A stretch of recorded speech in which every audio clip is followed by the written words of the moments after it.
I pledge allegiance to the flag of the United States of America and to the republic for which it stands, one nation, under God, indivisible, with liberty and justice for all.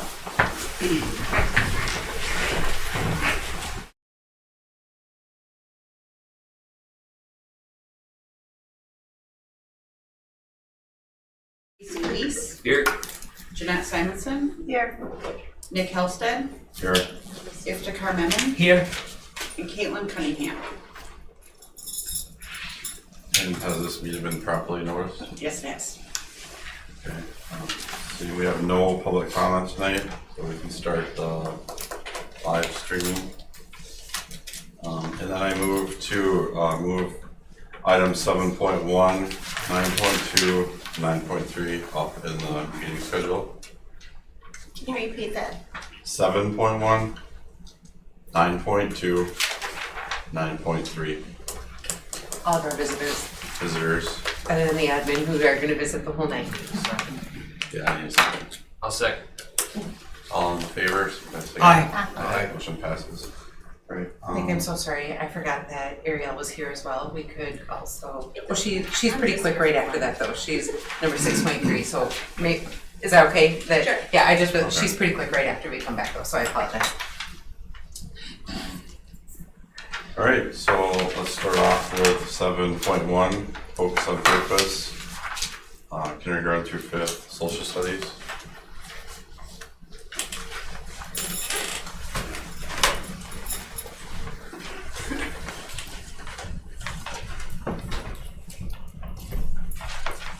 I'd like to introduce our social studies team here that are going to be presenting our slides this evening.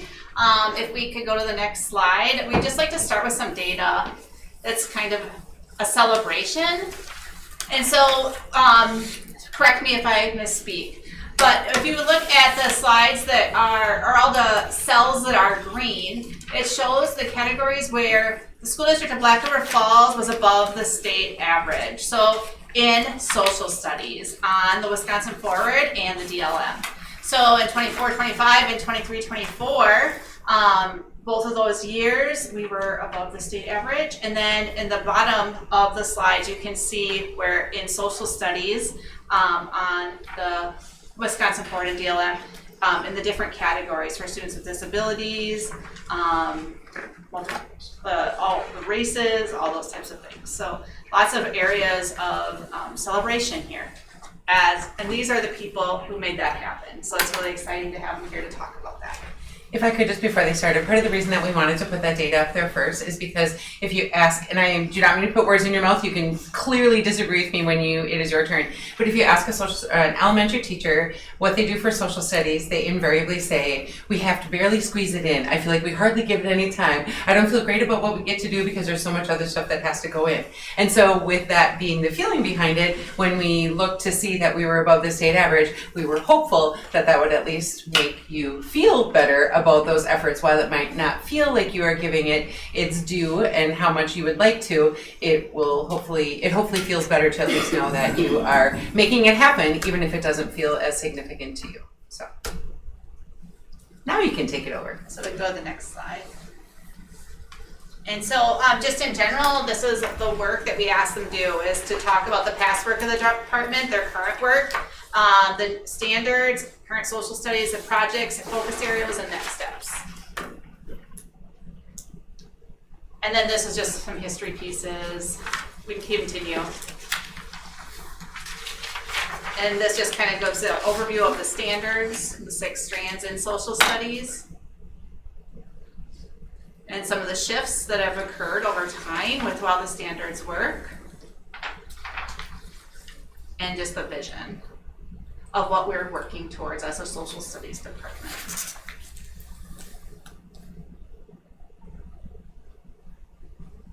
And so this goes through the elementary guarantees. I think when you get to a slide that says kindergarten, Yeah. that's where we start. We slide Brandon. And this has been in the board packet, so they've had the opportunity to look it over. Yay, we made it. All right, so in kindergarten, those are some of the topics that we talk about. We talk about farms and animals and taking care of them. We just recently started talking about Native Americans and 3 different tribes and what it's like in the past and the present. And the kids actually really enjoy it. And then when we have the powwow later, you know, it's so fun for them to see that. And they're like, hey, that was that. Another thing that we do is our Kings and Queens unit. So we talk about that, and then we also read fairy tales. And in the middle, you can see a picture. We like to do a royal tea party, so they dress all fancy for the day, and we pretend like we're kings and queens, and we have fun. And then another thing that we also talk about is taking care of the earth. So those are the big topics about social studies that we talk about in kindergarten. Hi, my name's Joshua Pierce. This is my first year teaching first grade. And our social studies, mainly we get to it through our literacy curriculum, CKLA, the knowledge component. We're focusing on civics and citizenship. So that's going over the classroom expectations, the responsibilities as members of the school community, and that ties in a lot to our PBIS lessons that we do monthly. Inquiry communication, students ask questions, share ideas, and listen respectfully during discussions. Geography in place, students use simple maps to understand their classroom, school, and local community.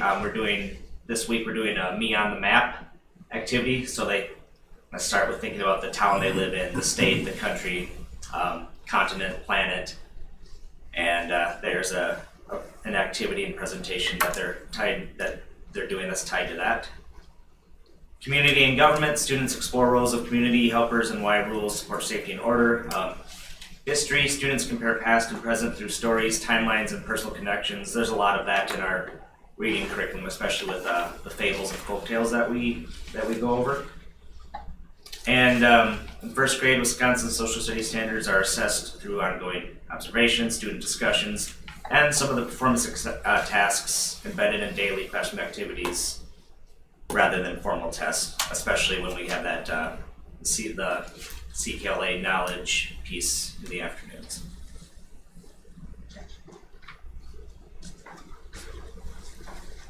Connie Jesse, second grade.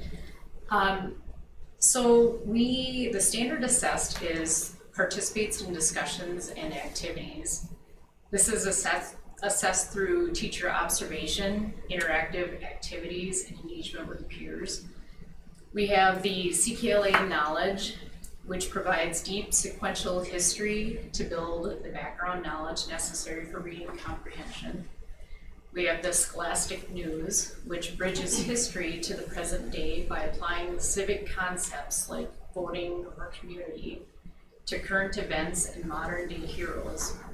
We have the Vocabulary and Literacy, which uses social studies content to teach high-level academic language and informational text features, such as maps, charts, and captions simultaneously. We also have the instructional efficiencies, which they are integrated through social studies standards directly into the English language arts block. Look at that timing. Just in time. Seriously? Third grade. I'll go first. We're going in order. So, I'm Jen Bolger, be third grade. This slide up here is kind of what we teach in third grade in social studies. The next slide is going to go more into how we teach it. So if you see a common thread through there, you're going to see the word communities. So that's a big deal in third grade. We start by talking about communities are people that live, work, and play together. I had to chuckle because you talked about in first grade, it's still not completely clear the different levels of communities. Often you'll ask a third grader what state you live in, they'll say the United States, vice versa. So really starting the geography in the beginning of the year, kind of clarifying that. And then you can see other communities. So we study early communities, that kind of gets in the history component, people on the move, can go ahead to the next one. So in third grade, we do have a textbook. I think that might be the first grade that has a separate textbook for social studies. So we utilize that. We do a lot of Google slide presentations to kind of bring in different components that we're teaching. The interactive notebook, that's where students are asking questions, doing geography skills, kind of picking out main ideas, details of different things that we read. Our culture project is a big project. We're actually currently working on that one. Students pick a different culture to explore. They get to look at different resources, pick out main ideas, and then present it in a Google slide. Okay, I'm bringing it up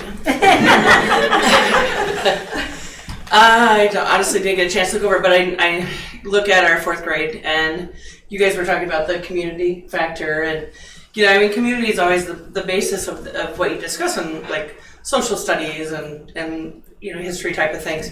Fourth grade is just so much of a community based, but a lot of just the early community and kind of digging into all the Ho-Chunk side of well, not even Ho-Chunk completely, but just early people. And we talk about early communities and so like we just did the Spear Point activity, which was a really neat activity that the kids really enjoy. They find out where people find spear points from, and then what groups that use them, and even back then they found spear points that came from North Dakota, made out of calcet. Oh, I always forget how to say it. Sounds foolish, but I can't remember it. But North Dakota in Wisconsin. So they talk about that. We talk. There's a lot of just good deep thinking in our fourth grade history class, and then our history fair we just introduced today. There's so much great note taking, and I just really like our fourth grade history. Is there another slide with this, or is this one that Heather did? Nope, it was just that one. The government, we talk about, we take our field trip to Madison.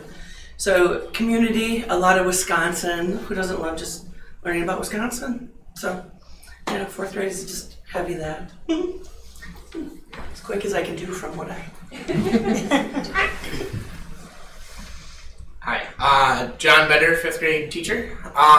So in fifth grade, it's kind of fun. We get to branch out and talk about all sorts of different fun stuff, like cause and effect for history. A lot of it is based around American United States history. So currently talking about the Revolutionary War and the founding of the United States, early settlements, things like that, and just how the taxes and things like that over in Britain can have a huge effect on the way that people live their lives and how we formulated this country from there. We talk about geography, talk a little bit about, currently we're talking about latitude and longitude. And it's kind of interesting. I like, personally, as being in the Army, it's really cool to be able to talk about how that latitude and longitude can be something that I can utilize to find a specific point, and I can grab a map and go to this spot because of this stuff that you guys are learning right now. So it's kind of cool to be able to have those sort of experiences that you can share with those kids and show them this is real life stuff that you will continue to use. And we teach them a little bit about maps and just cardinal directions and things like that. And then inquiry at the end of the year, we do a state research project as well. They love this. Anytime you can get kids to just say, here's what you're doing, and then just go out and figure it out and solve it on your own. They love that. So obviously you give them a little bit of a prompt. You're gonna pick a state, and then no kid can share another state with or share the same state with another student. They will go out and find the governor of that state, their motto, their flag, all sorts of different things like that. And anytime you can get kids to just sit down and try to find answers on their own, they love it. So that's a lot of fun to just spend a couple of days letting them do that. And then on the bottom, if you guys are interested, there's a sample assessment.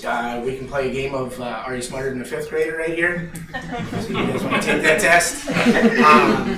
So yeah, that's about it, unless you guys have any questions.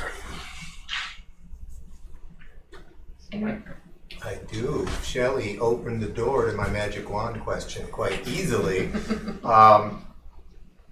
What would you guys want or need if you had a magic wand and with no limitations could have anything you want to improve the social studies curriculum? Is it more time? Is it more textbooks? Is it more resources? What would help you guys? Well, one year we went on a trip to Gobins and the kids got to go to the farm after talking about the farms and they loved it. It was so much fun for them, like the hands-on experience of seeing the animals. So having a little more money to be able to do that, because it's a little more expensive for the farm, but they so enjoyed it and it was so like connecting for them to see that. So something for kindergarten. And then the only other thing I was going to say is if you're doing spear point movement, you happen to live in the epicenter of the most famous lithic raw material source in this part of the Americas, which is Hixton. Hixton silicified sandstone is famous in the archaeological community because it only comes from Hixton, and you find it all the way down to St. Louis, you find it all over the place. So when I moved here, I was like, oh, I'm next to Hixton! Probably the only person on the planet. I shouldn't have laughed. But it's true. Like I was all excited, and I told all my friends, like, we're moving next to Hixton. Like everyone was all excited. So if you want a local angle, that would be one to bring in. Did you know Hickson was that exciting? I don't think I knew that. I knew Spear Point, yeah, holy cow, but I didn't realize that for some. Yeah, that whole silver mound is just this one big mound with yes. this one Okay, got it. raw material, and you find it a long way from here. It's just crazy. Yeah. So there's a lot of years of experience. Yeah, that would be perhaps interesting for the board, how many years of local teaching experience you just had the pleasure of hearing from. Would you guys mind quickly telling us your local years of experience? This is year 30 for me. Year 6. 26. Year 20. 2. 8. Excellent. Not that we're calling you historical, just saying. I feel historical today coming in late like that. Sorry. I was covering. Any other questions for the social studies crew? Thank you so much for taking the time to do this. All of you teach, every one of the elementary teachers teaches social studies, or do some of you departmentalize? Do 4th and 5th departmentalize or not? We've actually stayed. We're not departmentalized. So everybody teaches it? We've talked about it. We were really close to doing it this year, but it was logistically we weren't sure if we felt like undertaking it. Sure. We all also kind of felt like I would be really sad if I didn't get to teach science or social studies or something. So we all love to teach all of it. So we have the elementary crowd, they're going to teach all of the content areas, and then next month you'll see the middle school, which they will have 2 content areas mostly, and then by the time we get to high school, they are just living in the social studies world for the whole day. So, excellent. Thank you so much for joining. April 9th is our history fair. I'll be reaching out. I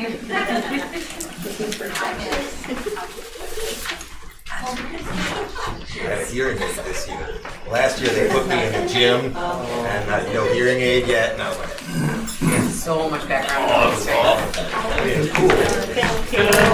Have a good fun. Thank you. Thanks a lot. Your name is John, right? Yes, sir.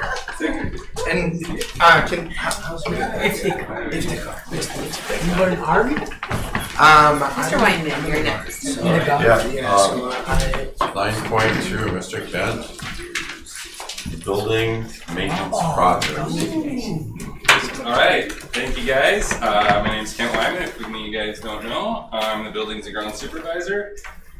Every year we kind of go through all the projects, we meet with the different principals at the building, we take everyone's wants, and then we go with what everyone needs. So we try to get as much done as we can for our most bang for our buck. We don't have any roofs to do this summer, or we are not doing any roofs, so that saves a lot of money for other projects. But I think you guys all have the list in your packet. So I'll just highlight some of the bigger items if that's okay. The flooring item, district-wide, we kind of lumped that together instead of going individual buildings. We usually try to pick 2 classrooms per school.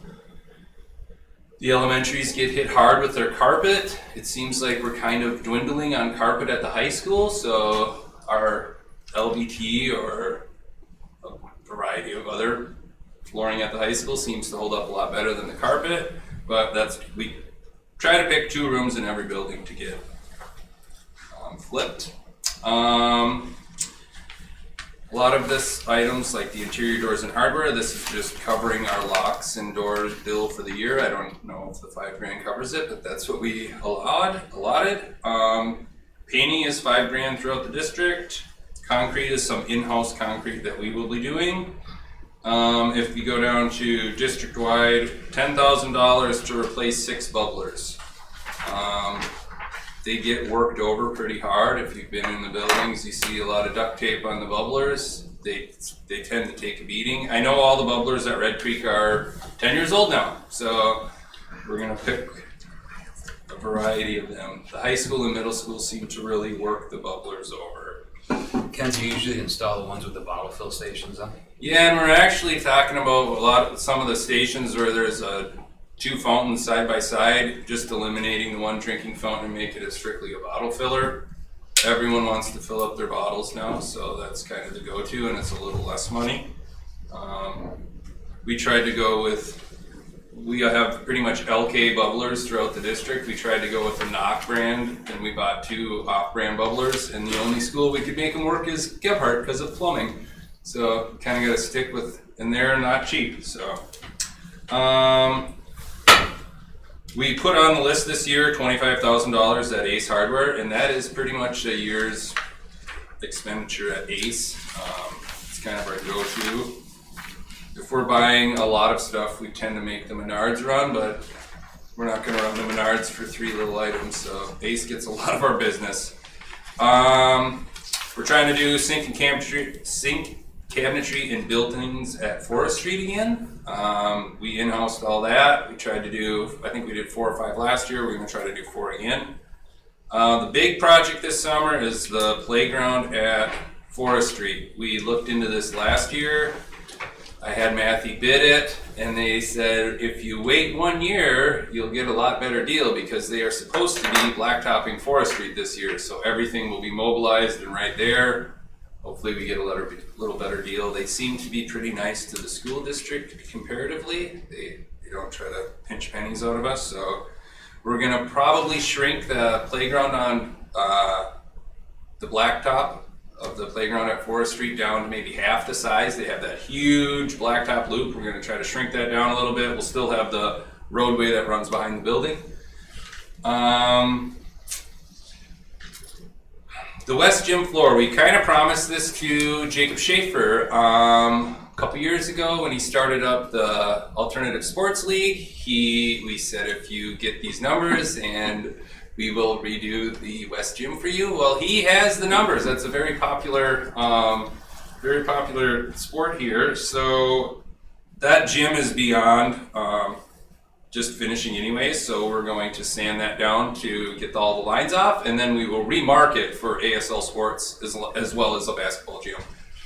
So that runs a little more than the $3,000 or $4,000 to just seal it. We have $10,000 listed on here to rekey the high school. They don't have to come in and change every lock, but they will come in and repin everyone. Right now we have over 120 different keys at the high school. It's kind of a security issue, safety issue. We've talked with Pens over we brought this up 2 years ago, I think. And it was like, it would be really cool if we had office keys, if we had classroom keys, if we had sports keys, and then we had kind of the general key.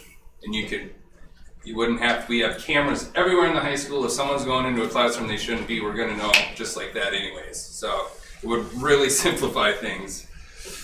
Some of the other projects, just girls' bathroom at the high school, door film for the front doors. The middle school lounge is going to get fixed up. And then the conference room at the middle school as well. But I think most of that money is going to be for a brand new table, correct? Middle school also has some small jobs. The science lab's getting touched up. Lunchroom tables, that's another big ticket item. The lunchroom tables have been there since the middle school opened, 1991. So not only are the tables starting to feel their age, but we're looking at ones where all the stools are attached. Right now, the janitor there spends about 2 hours after lunch putting everything back together, and this would probably cut that time in half. We have a fire alarm panel at the middle school that has been pushed off because of overruns on other projects. It's still operational, but we're kind of in fear, like if we need another port, we have ran out of ports. So one of the items that came up with the upper 90 was a dust collector at the middle school. It's seen its age. We have replaced the motor 2 years ago, I believe, so we were just going to try to service that and get it through the next 5 years. Red Creek's got some carpet, ceiling tiles. The big one at the Resource Center, otherwise known as the Garage School, that has some big work to do. If you guys have been in the bathrooms there, that was another one that was kind I'm sorry, can we pause it just so they really know where we're talking about? Okay, so the Resource Center is what was once the high school shop. It's the old bus garage. So the bathrooms in there they use for their program, but they also have exterior doors that are our football bathrooms. Perfect. I And just they wanted to make sure they all knew where we were talking definitely about. use a facelift. So especially since they're public facing, we feel like we should put our best foot forward there. The tennis courts, we're looking at doing some small in-house patching for the time being, but this is going to be a bigger project coming up. This was one of the first projects I did when I got this job, and it's already come back to be redone again, so that's slightly frustrating. And that is about our list. It goes really quick. Can you comment on last year and were you successful in getting all the capital projects completed, or was there? Well, one of the ones that got bumped was was that fire alarm system. Another big one that got bumped was the forestry playground. Besides that, we kind of wrapped up everything we had intended to have, especially that was on the list last year. We pretty much punched that all off.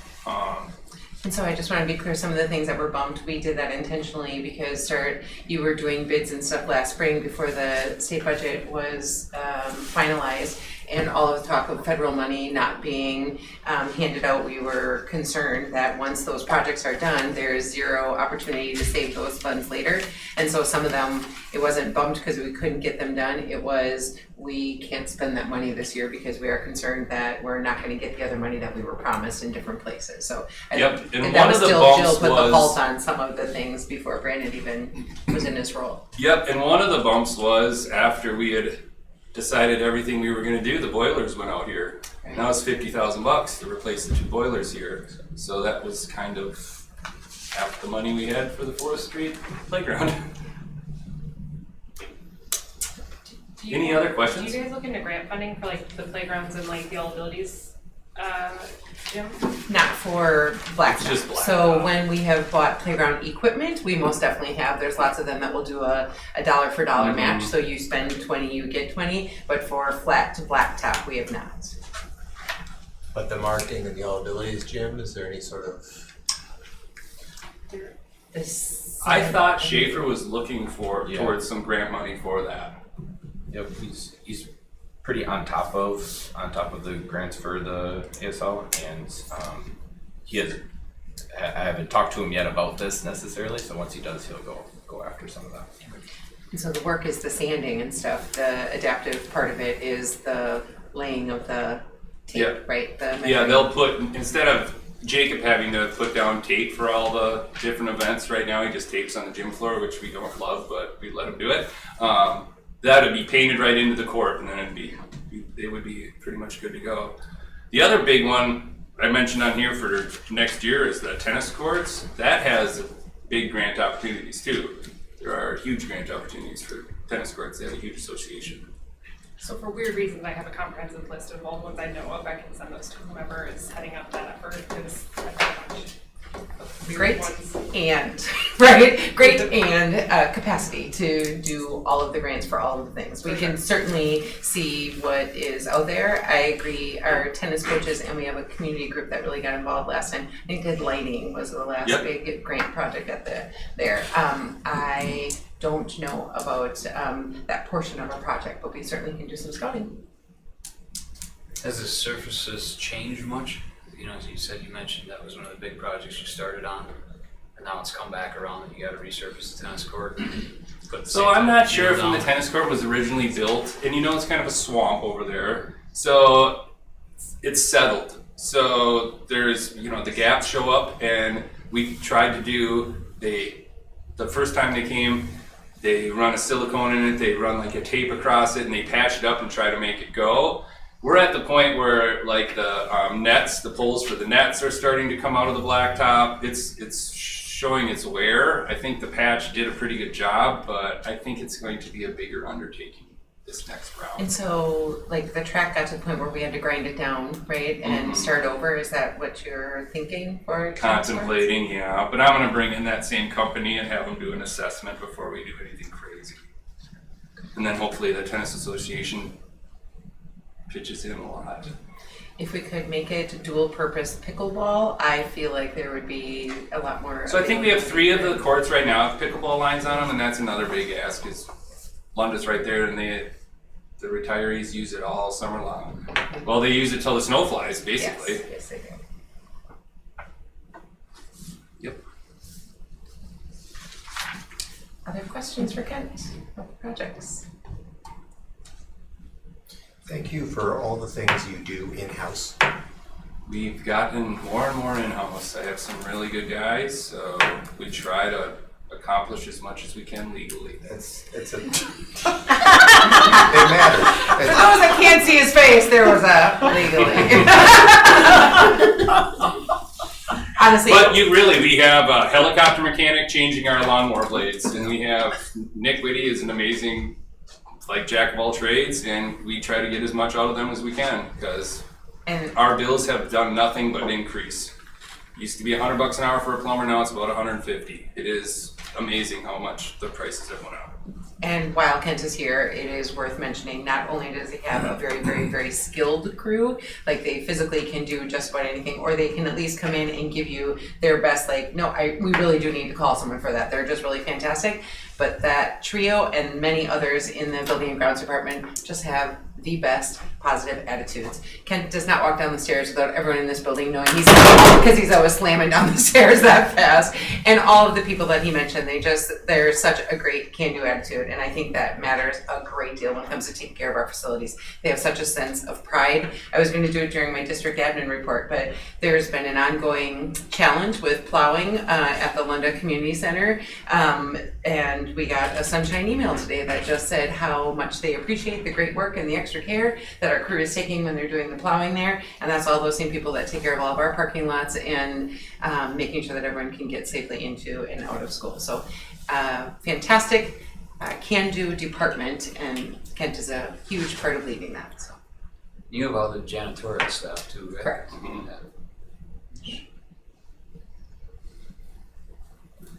18, I think. If I bought my Christmas gifts correctly. Anything else for Kent? Can I add it to your Christmas list? Yeah, sure. Come on down. It's an interesting party. Actually, that does need action by the board. Yep. I can make a motion to approve the capital I expenditure second it. plan for next year. All right, we have a motion and a second. All in favor, signify by saying aye. Aye. All opposed? Motion passes. Thank you, Ken, for what you do. Thank you. And I apologize when I did, if you got your notes before yesterday, I accidentally put Jill's name in there instead of Brandon, so I apologize. When it was brought to my attention, I changed Jill to Brandon. I was just habit. Sorry. Didn't notice. What? Just kidding. If she printed them today, you didn't notice, because I fixed them yesterday. Oh! All right, then moving on to 9.3, bus bids. Thank you, guys. Another fantastic positive attitude that runs through the department, right? Thank you, thank Yeah. you. So we again asked for bids for all three of our major manufacturers.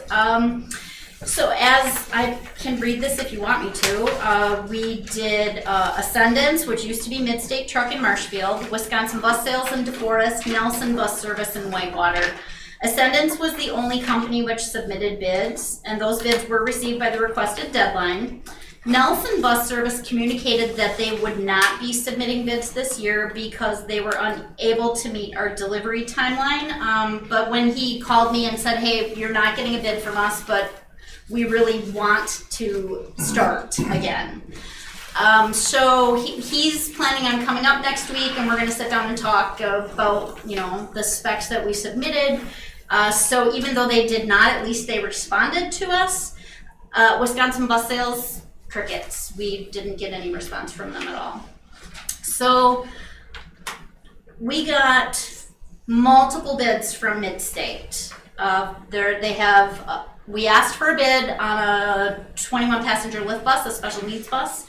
That came in at $110,000. We got a bid for a 2027 with brand new 72 passenger conventional bus, almost $141,000.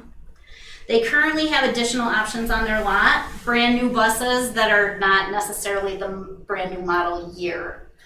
They have a 2026 conventional bus for almost $135,000. And then they have a 2025 conventional bus for about $128,000. So when we looked at all of these and talked about all of these, you know, everybody wants something brand new, right? We don't necessarily love looking at purchasing something new that's 2 years old, but financially we feel that it's the most responsible thing to do. You know, it's a bus that has not been driven, essentially brand new. You know, it's been driven from the factory, but at the price differences, when we look at that 128 to the 134 to the 141, it just financially, it just felt like that was the right thing to do, to go with that 2025 passenger conventional bus. Yeah, I appreciate that you're looking at it that way, Chrissy. I mean, I think that is very wise. Is there any sort of warranty issue or anything like that? When we looked at all of that was one of our questions, and so the warranty will be from the purchase date, so we don't lose any warranty time on that older unit. So, and the specs were really all the same. Like Brandon and I had talked when we went through everything. Truly, the only thing different was that 2025 does not have the tires that we know will last the lifetime of the bus. So eventually we're gonna end up putting $1,200 worth of tires on there, where with, you know, but when you're looking at the cost savings, that $1,200 is worth it, I guess. Tires come and go. Yeah, Yeah. right. Do you need a motion? Right. I make a motion for the 2025 77 passenger conventional bus, that $1,967.50. And the lift bus as well, correct? Right now, we have not determined that there are enough funds Okay. to be able to, I would love to purchase more than one bus. That's the same story. Don't get her started now. Yeah, you got me started. We continue to be very far behind in our replacement schedule, but right now, we just don't know that the funds are there to purchase more than one. Okay. So while I would love to say yes, we're just looking at the one for right now. How long is that bid good for, did they say? Yes. Till July 1st. No, it's Per- still- Oh, no. That's when you get it. Brandon, do you have those with you? I have them downstairs. Okay. I was gonna bring them up.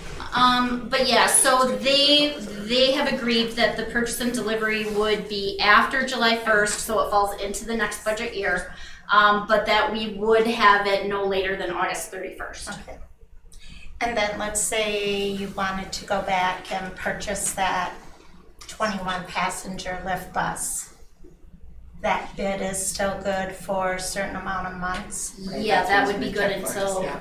the same the same. Okay. For the board's information, our current lift bus is in extremely rough shape. We are transporting more students to locations outside of our community, and so putting more and more miles on. And there are some trips that Chrissy has just said, our lift bus cannot be making that trip on a daily basis. It is not equipped for that anymore. We did have a bus inspection recently, and while all of our buses passed inspection, there's they've all passed inspection, period. That's a full statement. And Christy and our head mechanic, who's also fantastically skilled at his work, really were questioning some of their commentary and detail orientedness, right? I'd love to talk, just for the board's information, and know that Chrissy and Jeff Waffle, as our mechanic, will be back to be part of this conversation at some point. We keep talking about we're behind buses, and we try to do a 10-year replacement cycle. If you just Google how long is a school bus good for, it will tell you 12 to 15 years. And it will put a mile range that is a little bit higher than what we aim for with our buses. And so I asked Jeff and Chrissy, could you articulate, because if I can Google that and find that when we talk referendum and we have the need to get back on our replacement cycle, everyone else can also Google it and find out why the difference. And so there is no question that our roads, our district is just geographically larger, so we put on miles faster than districts who travel much smaller distances throughout, but also the state of our roads is significantly different than those that are on major highways most of the time versus the, whatever. And so I've asked Christy and Jeff to give that some thought and do some scouting into that, just that we have that answer ready when people ask us that question. Is that a national average or? Yes, Oh, it was a Google average. So I'm just saying, but if I can Google it, so can other people, right? And so why is that magic number? And we have 18 routes per day. How many miles per year do you put on buses typically? Last year you shared all of that. Last year I shared that. I'd have to. And I don't We can look it up for you for sure. I like the buses that are 10 years old. How many miles do they have on them? The buses that are 10 years old probably have approximately 120,000 miles on them. 130,000 miles. And so you have some buses on the road too that are older than 10 years. Yeah, we have. Yeah, we have some buses on the road right now that are that we've had for 13 years. And those are the buses that we see, just to get a little bit into what Shelley was saying. Once we hit that 9 or 10 year mark, that's when we start seeing significant increases in our maintenance costs and our repair costs. That's when we're replacing injectors or rebuilding motors or replacing the back end of a bus that's been rusted out because of all the salt on the road, So once we hit that 9-10 year mark, that's when we see that we're putting a lot more into those units to keep them safe and keep them on the road. And that would be more mechanic time as well, right? When we're example, we had to spend about $30,000 to get one fixed up just to get it back on the road. I think it was one of our. That was one of the older ones, and it wasn't even the oldest one, but yeah, we had to basically replace the back end to keep it safe and for it to pass inspection. I would like to second the motion on the floor to approve the purchase of the 2025 77 passenger conventional bus. Okay, before I forget that it's on the floor. Okay, we have a motion. Any further debate? Okay, all in favor signify by saying aye. Aye. All opposed? Motion passes. Let me just ask one question not related. Are they always, so 77 in 2025 down to 72 the year following, are they consistently getting smaller? No. Okay. They are not. Just They make a 72 passenger and a 77 passenger, which are both conventional. one more row, probably. Yep, one more row. It's just a little bit longer, one more row of seats. Would you also like, while you're here, to celebrate your staffing levels right now? We're fully staffed. That can be a challenge sometimes everywhere, right? For many, many, many years, we have survived on subs, people who have retired and then are willing to come back and do either illness breaks or medical leaves or stuff like that. And Christy drives. And Christy drives an awful lot, yeah, absolutely. So that is exciting, which means Christy has spent a ton of time training because she helps do all of the practice testing and stuff, but it's exciting. Yes, very much so. But what has gone up, in 2021, the cost of a bus was about $85,000, and now they are $140,000. And they're talking about that significantly increasing again after January 1st of 27 because of some new EPA standards.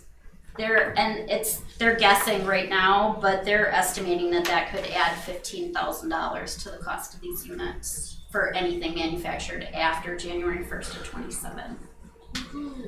So now, Shelley, in the past, you've been able to sneak the purchase of a second bus into, is that even fathomable at this point?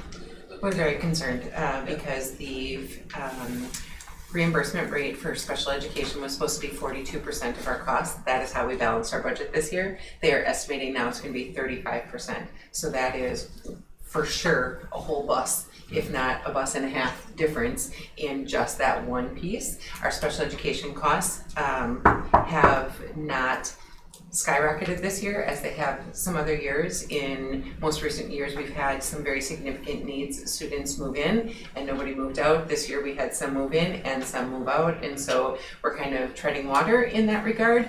We've not added any staff since the school year started, whereas in previous years we have had to do that, but we're very concerned about that gap. So I think when we continue to get it, and I say that, and we're now busing 3 kids to Wildcat and Blair Taylor every day. And we're not even busing them, they get picked up by Wildcat and brought back there. So that certainly was not a cost that we had last year as well. So as we get later in the spring, we will keep evaluating that. That plus our change in the open enroll out payment, we're very concerned that this year we would love to say that we're gonna break even and not have to go into fund balance. It is so hard to budget when big chunks of money change mid-year, right? We start our budget cycle July 1 and then these factors change that we built our budget on. So we really do believe that a bus is one of our highest priorities. In the referendum survey that we're putting together, we talk about our bus replacement cycle. We talk heavily, but we just can't make that promise right now.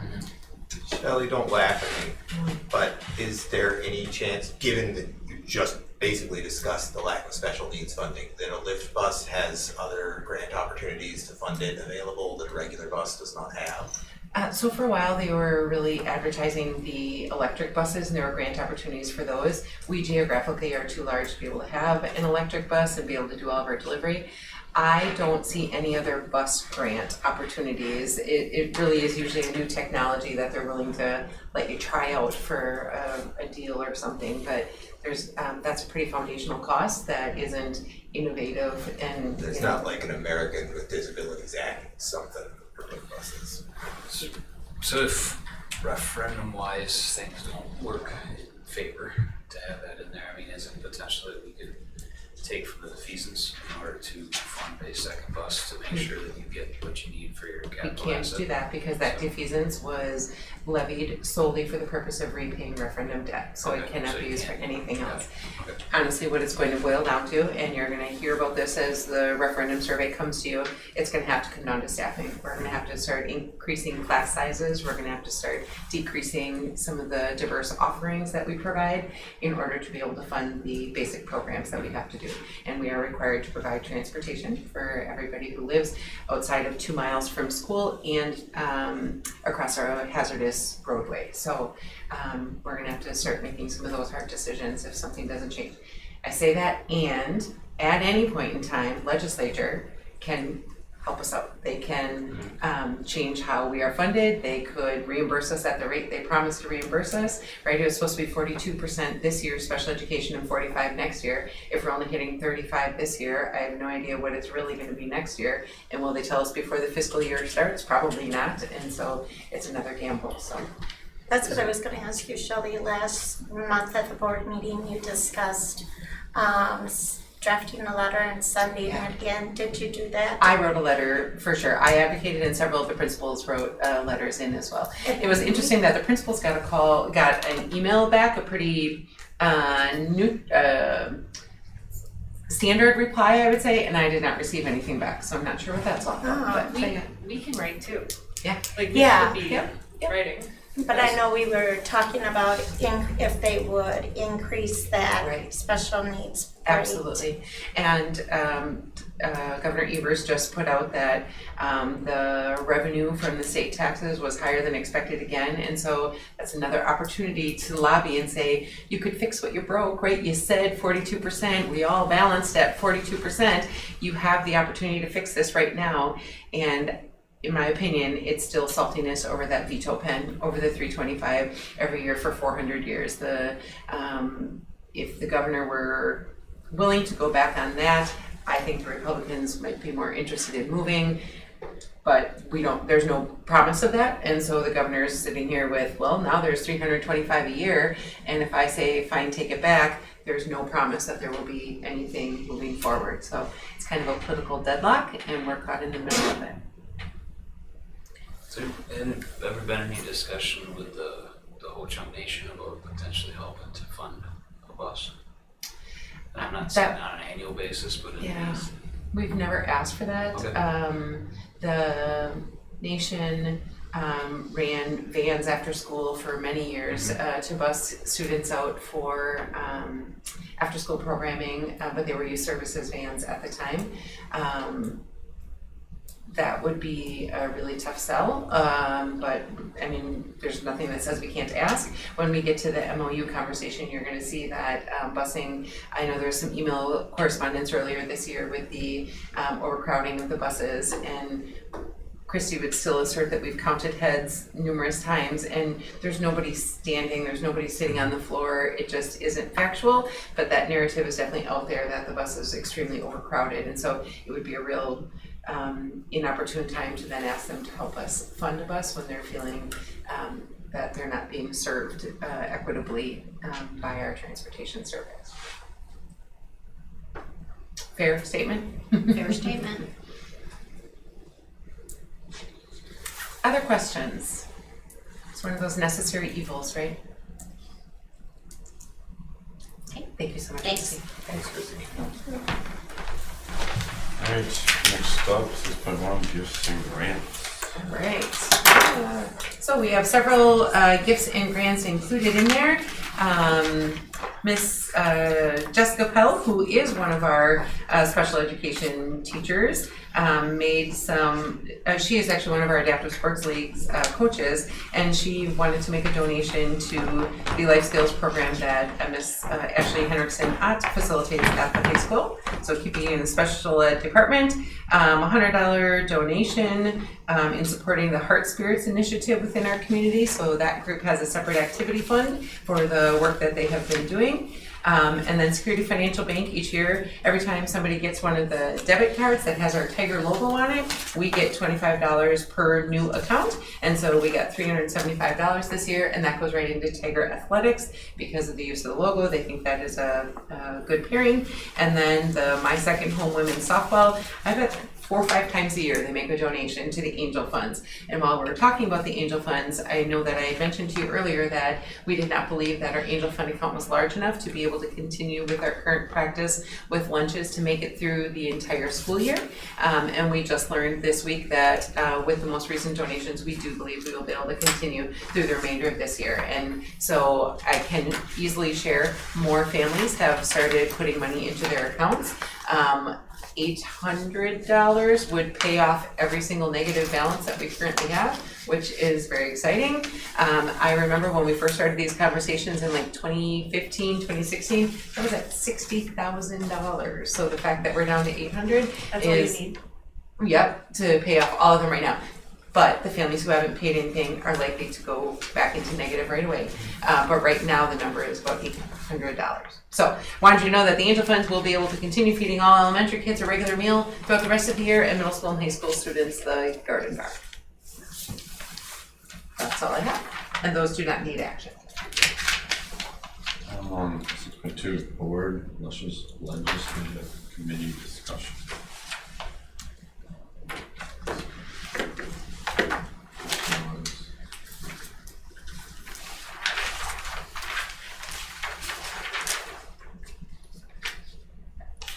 So we talked about legislative advocacy committee.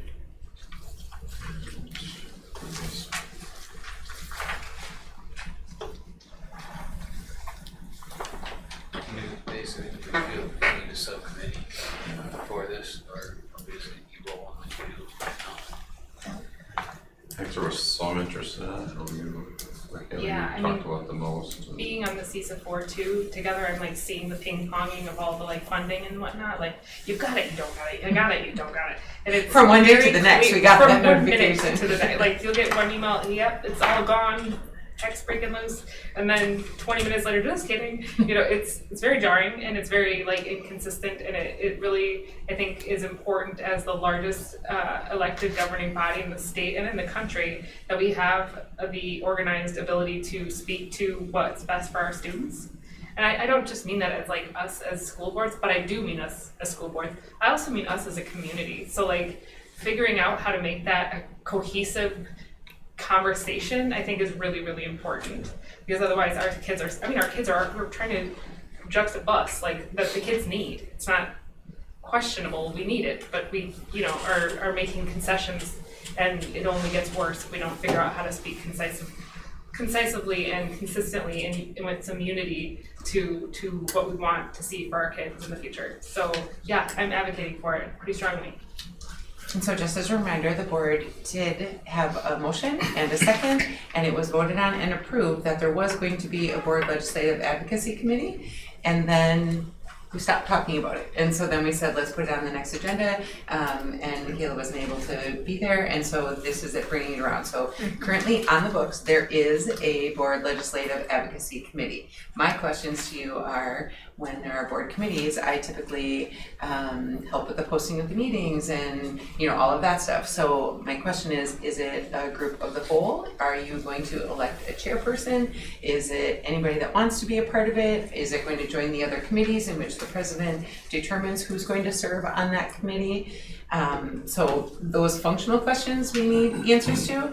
And I would just echo that I think there is immense power in a board speaking with one voice. And if we can find a way to find the things that we all agree on and be able to shout those from the mountaintops, I think that speaks volumes to our community, because then they can recognize those two people don't agree on a lot of things, but on this they all can speak together. And I think there's great power in that. And I think that as we move into a potential referendum, it's going to be important that our community sees the things that we are united around, as opposed to just the things that divide us. So that's just my 2 cents.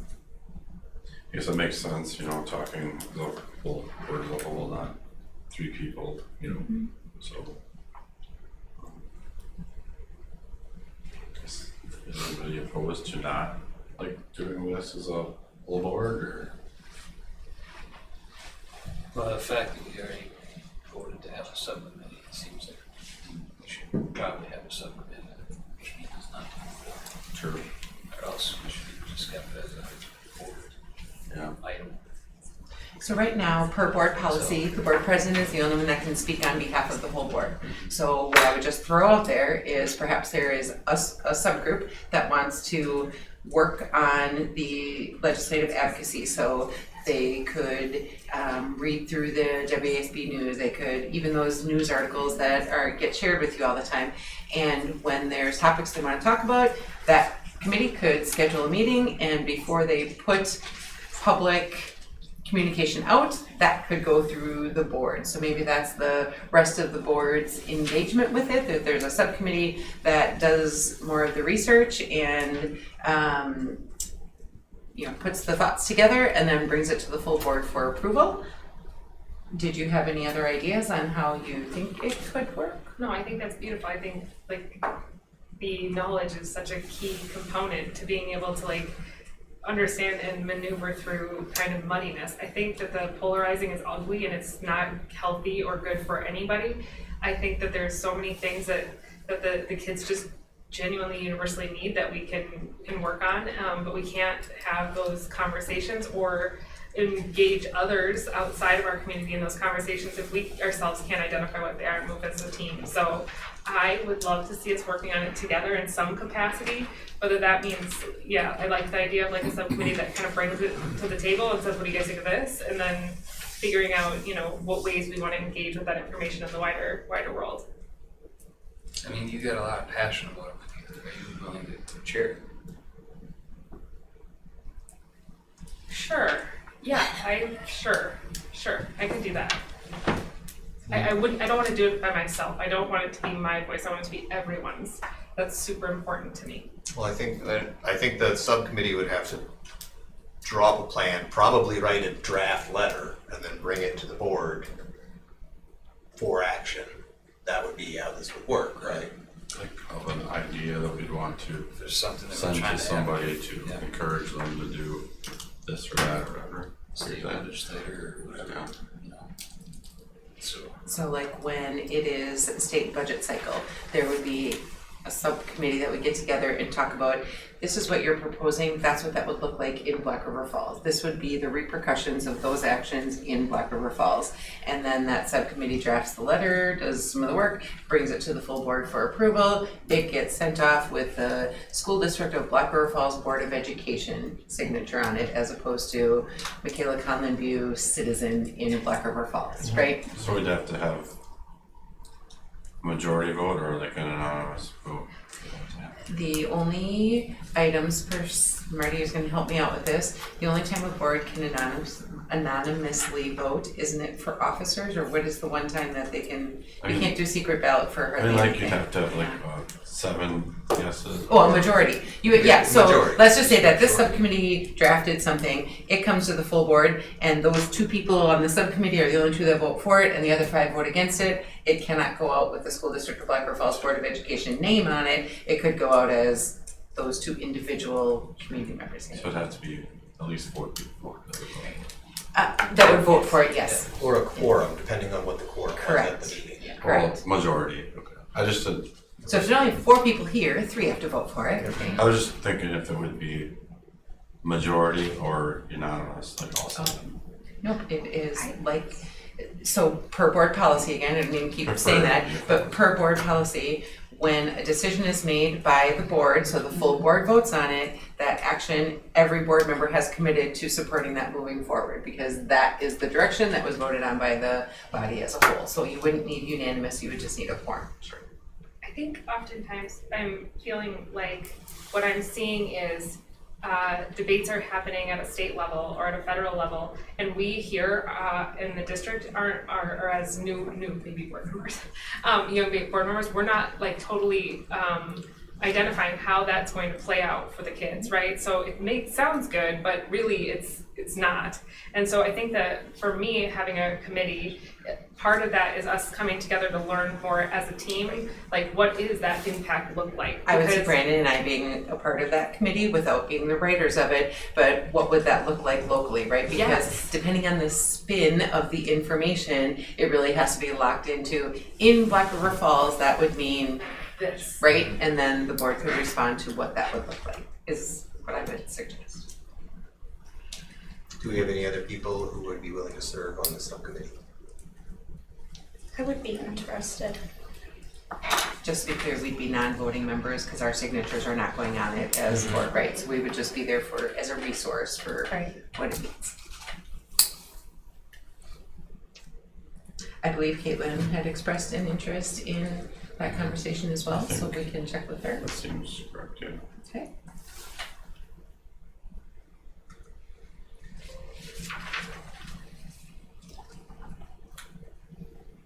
Okay, so I guess potentially those 3 people would be our subcommittee. And yes, Yes. just can figure out After the conference, you know.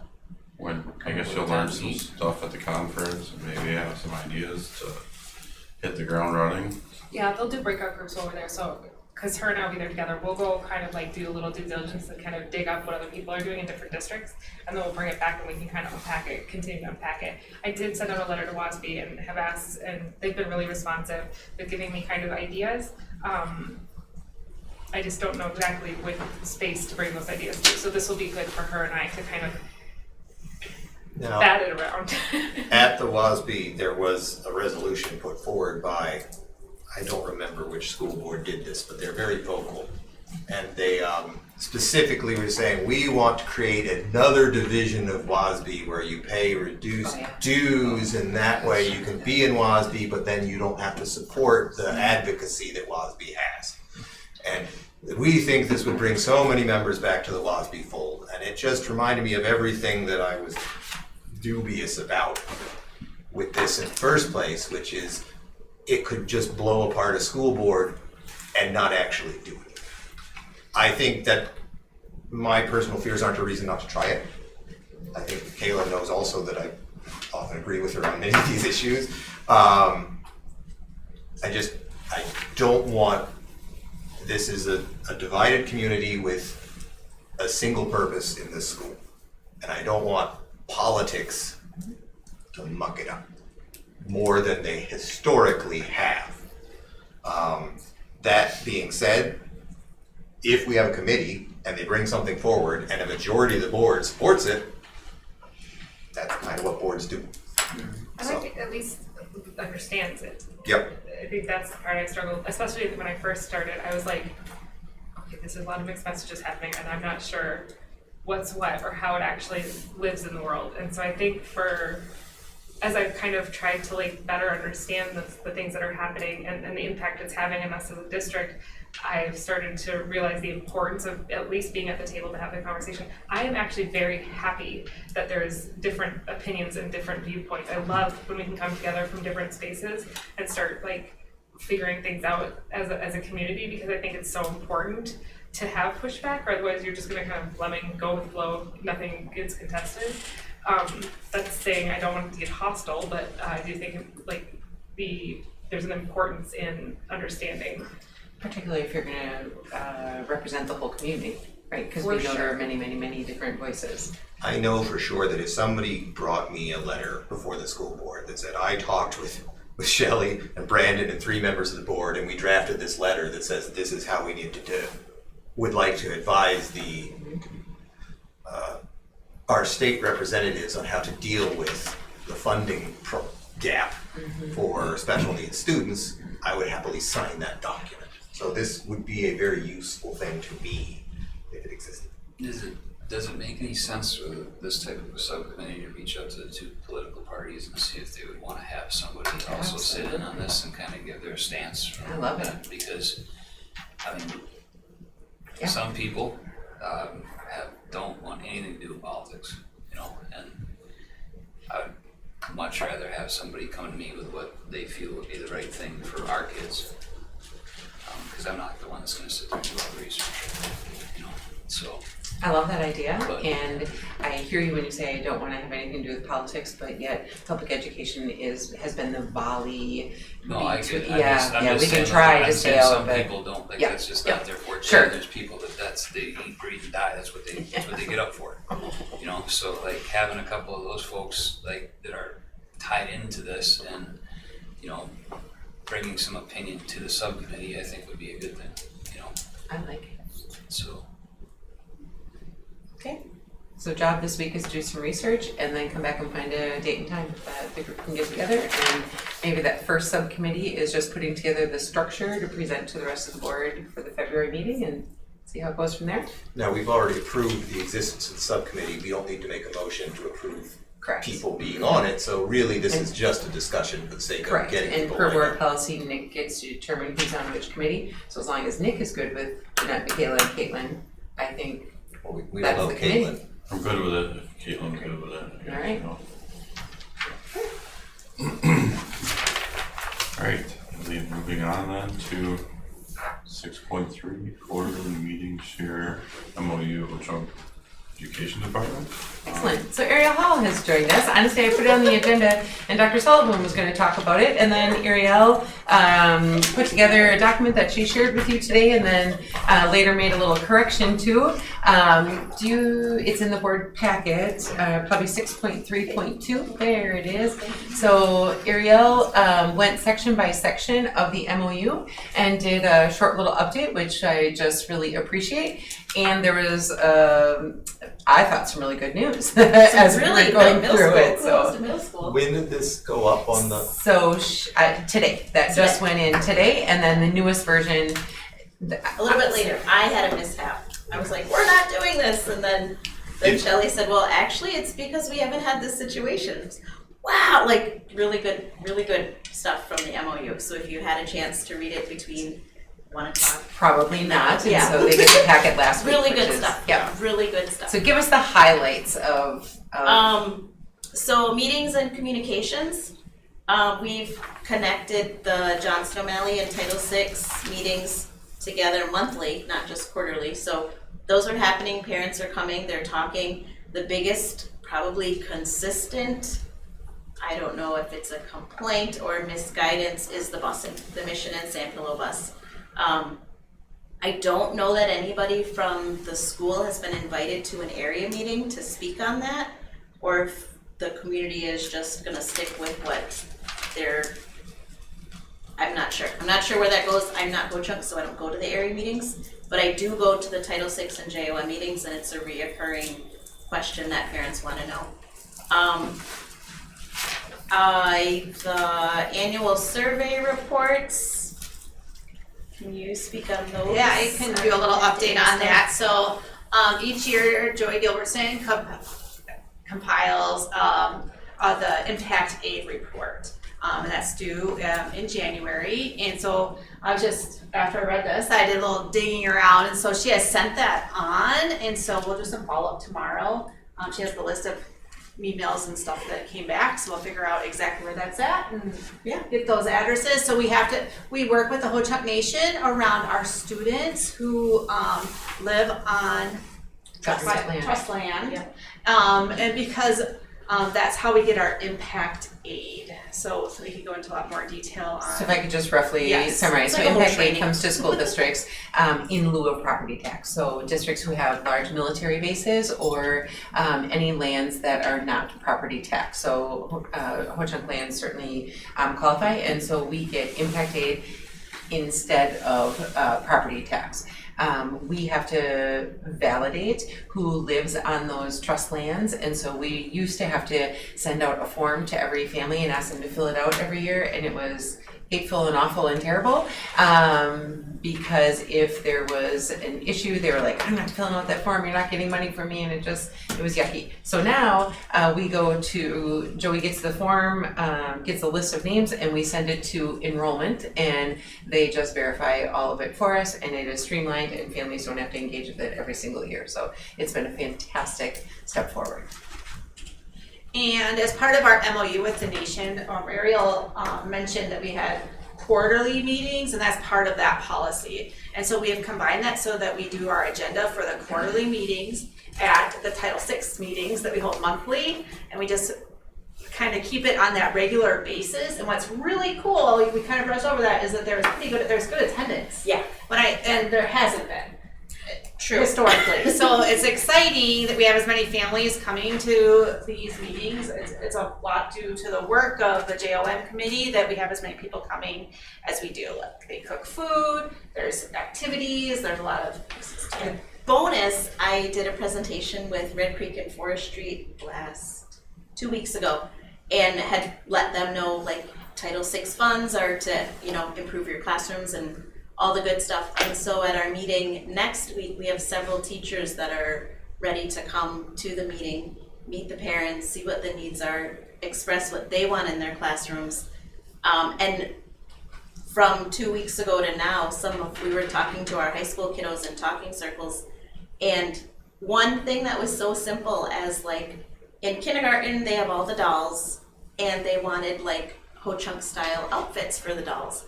And so the high schoolers started sewing little like traditional outfits for dolls and Barbies, and So that was really cute and really simple. That just came out of a presentation I gave at the school. And so those teachers wanted to come and thank the kiddos in person too. So now we're getting the district to come to the JO, and it's not so scary. So that's the bigger thing, is that it truly is starting a real community, not a us-them. It's always been a representative from the district, not Yeah. genuine engagement Yes. from people doing the work, right? Yeah, so that's really exciting. So that was cool. And later on, you highlight that that meeting is on January 28th at 6:30, but it really starts earlier for JOM. For JOM It'll start at pieces. 6. And so if you want to mark your calendars, that's a really good opportunity for engagement.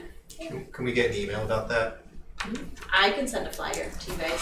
I think we just got the flyer today as parents that the meeting is officially happening.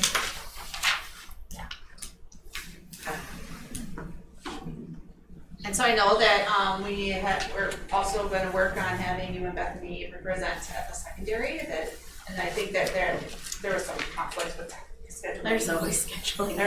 But that is ongoing. Yeah, and I do know at the high school level, Barb and Ryan were just over there. Like, the doors have just been really nice and really simple. Speaking from Tutor Services, because that's where I live right now, is in the Tutor House.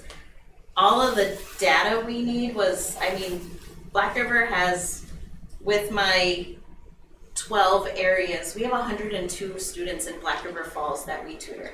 We are by far the biggest area, and Black River was the first one to have all their data in because of the relationship we have with the district in getting report cards, getting test scores, getting attendance. And if you scroll to the very last page, I put together Black River's reports.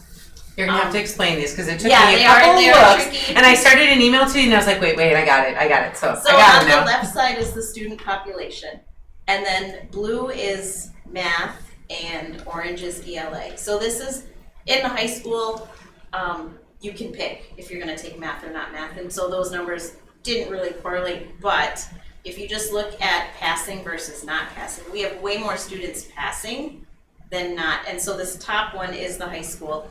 And the attendance is what made me so stinking happy, that so many of our kids are above 90% finally. Like, finally. That has not been historically it. And if you go to the middle school, they are all, and so we have 27 in the middle school, all 27 are at 90, and I believe the lowest was actually 92.2% in the middle school for those kiddos. And it's showing in their grades, like they're passing classes, and that was just really exciting that none of our students in the middle school are failing ELA right now. None, absolutely none of them. And then if you go down even lower, it's our elementary kiddos, and we have kids at 100%. So I was really proud of the tutors. I was really proud that the MOU supports the tutors. We have MOUs all over the state, but Black River's is so welcoming and so accessible for my staff on the tutor side of it to, if a kiddo is getting written up, they're letting the tutor know right away, hey, can you check in on so-and-so and say, yep, I'm on it, I got this. And it's just a really positive relationship. We've got a lot of parents sending nice emails about, thank you for letting me know about X, Y, and Z. And I think a lot of this is the MOU allows that communication to happen without having gossip happening. It's just A to B connects and we're done. So thank you, board, for approving that MOU. The section that she was talking about, that was the good news. So there was a section here that talks about us reaching out to the executive director of education when there's a manifestation hearing or an expulsion hearing. And when her first round of the document today said, this isn't happening yet, I go, guess what? Oh, there it is. There have been 0 expulsion hearings this year, so it is happening. We just haven't needed to. I know, we just talked about it over and over. Nick and I talked about this downstairs. If you don't say it, then you're not celebrating it, and we need to celebrate it. And if you talk about it, we don't want to jinx it. But there have been 0, and so and Ariel, not just 0 Native American, 0 They're just expulsion happy hearings. little people. We'll take it. Really, you also highlighted alternative ed, and I think that's a really nice thing to speak to right now too. We have spent a lot of time during the MOU conversations talking through the alt ed programming, and so there's been some Great shifts. I have a question. Yeah. On the tutoring you do, how does that work? Like, kids that want to do it can, or they have, like, how does that work? So we have this amazing website that I made. So you go to Ho Chunk Education, click on Tutor Services, it'll tell you who's eligible, and then apply here. You click apply, it's a front and back, name, address, release of information from the school. The tutors will then be assigned the student, and for Black River, it's by school. And then I kind of cover Phoenix. So they get assigned a tutor, the tutor reaches out to the family and says, how involved do you want me to be? What do we want this to look like? And from there, they move forward with the student. So from the school side, we are not paying the tutors. They in school.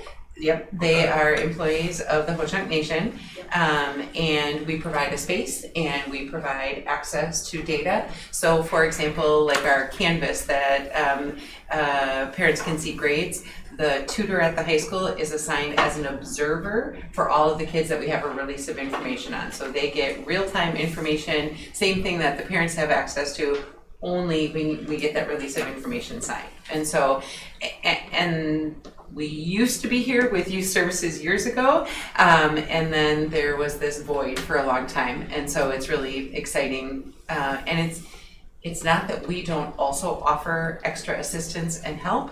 It is the trust that the families have with the tutoring division that bridges that in large part. That was my next question. Like, if this is working and we get longitudinal data on how well it's working, can we copy aspects of that program over to improve? We certainly can try, and I think that the partnership is absolutely critical in some of those parents' eyes. And so so literally, Ariel was our teacher, so she worked for us just a little short time ago, and for a while she was dead to us because she left late, but we're back now because she's doing great things for our kids still. But when she was working for us as a teacher, there were even some families that didn't want to buy into the work that she did. Yeah, and so there's something about the formality of the agreement, because we would have done all of the things without the agreement, but if that agreement makes some people feel better about it, fabulous, we can do that. And I think it is, I also think that there's a lot of power in the fact that the families know that the Ho Chunk Nation legislature voted and allocated all this money for their children to receive the extra support. So it could have been a district staff member offering to provide that exact same assistance, and I think it feels different to the kids because their parent chose it and it was supported by their nation. So that's my opinion. I don't know if you agree with that. That's how we use it to sell to other districts. We use Black River as our token of, look what this can get your families. And it is, the nation is funding it. We have certified staff, like they're all teachers or sub-licensed. And it's that familiarity of, you worked for Ho Chunk Nation, so you must be a Ho Chunk. Because the kids don't see color, so they just see the name. And I think that is the bigger sell.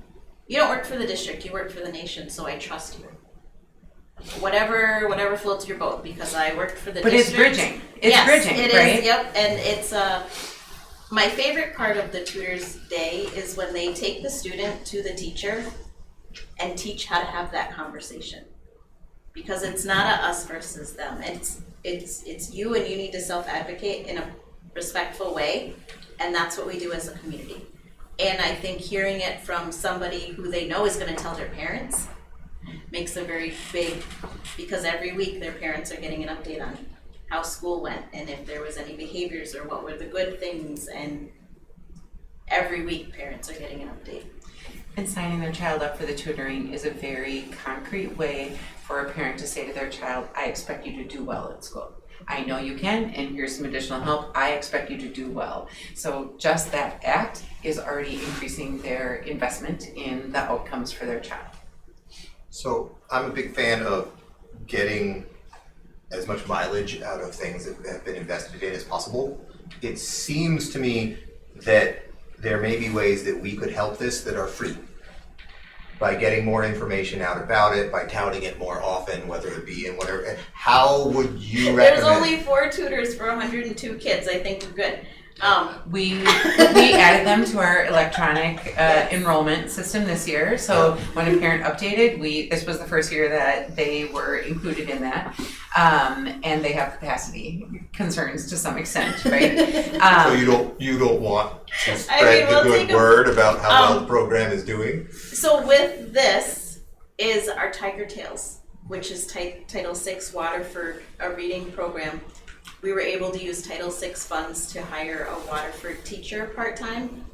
And because our tutors are drowning, I'm gonna request or ask at our next Title VI meeting that we get another part-time Tiger Tales person to live at Forest Street, because my tutor for Forest Street and Red Creek is the same human. And she's tired, and she stays for blast to try to catch who she couldn't catch during the day. And so from the district side of the bridge, I'm gonna see if there's something through Title VI we can do to get some assistance for Forest Street. But I think adding it to school registration was awesome. I know I shared that with Wittenberg last week. I met with them because they were like, well, how do we tell people? And I was like, well, actually, Black River Falls. And I just opened the page and I showed, like, you can go right to Title VI, you can go right to Native American, you can go right to, and so thank you, Black River Falls again. I really promote how we use our programs in Title VI here and how this MOU has made so much of that muddy water. It's still muddy, but it's a lot clearer than it was 25 years ago when I moved here. So I think we're doing the work. I think we're putting in the time.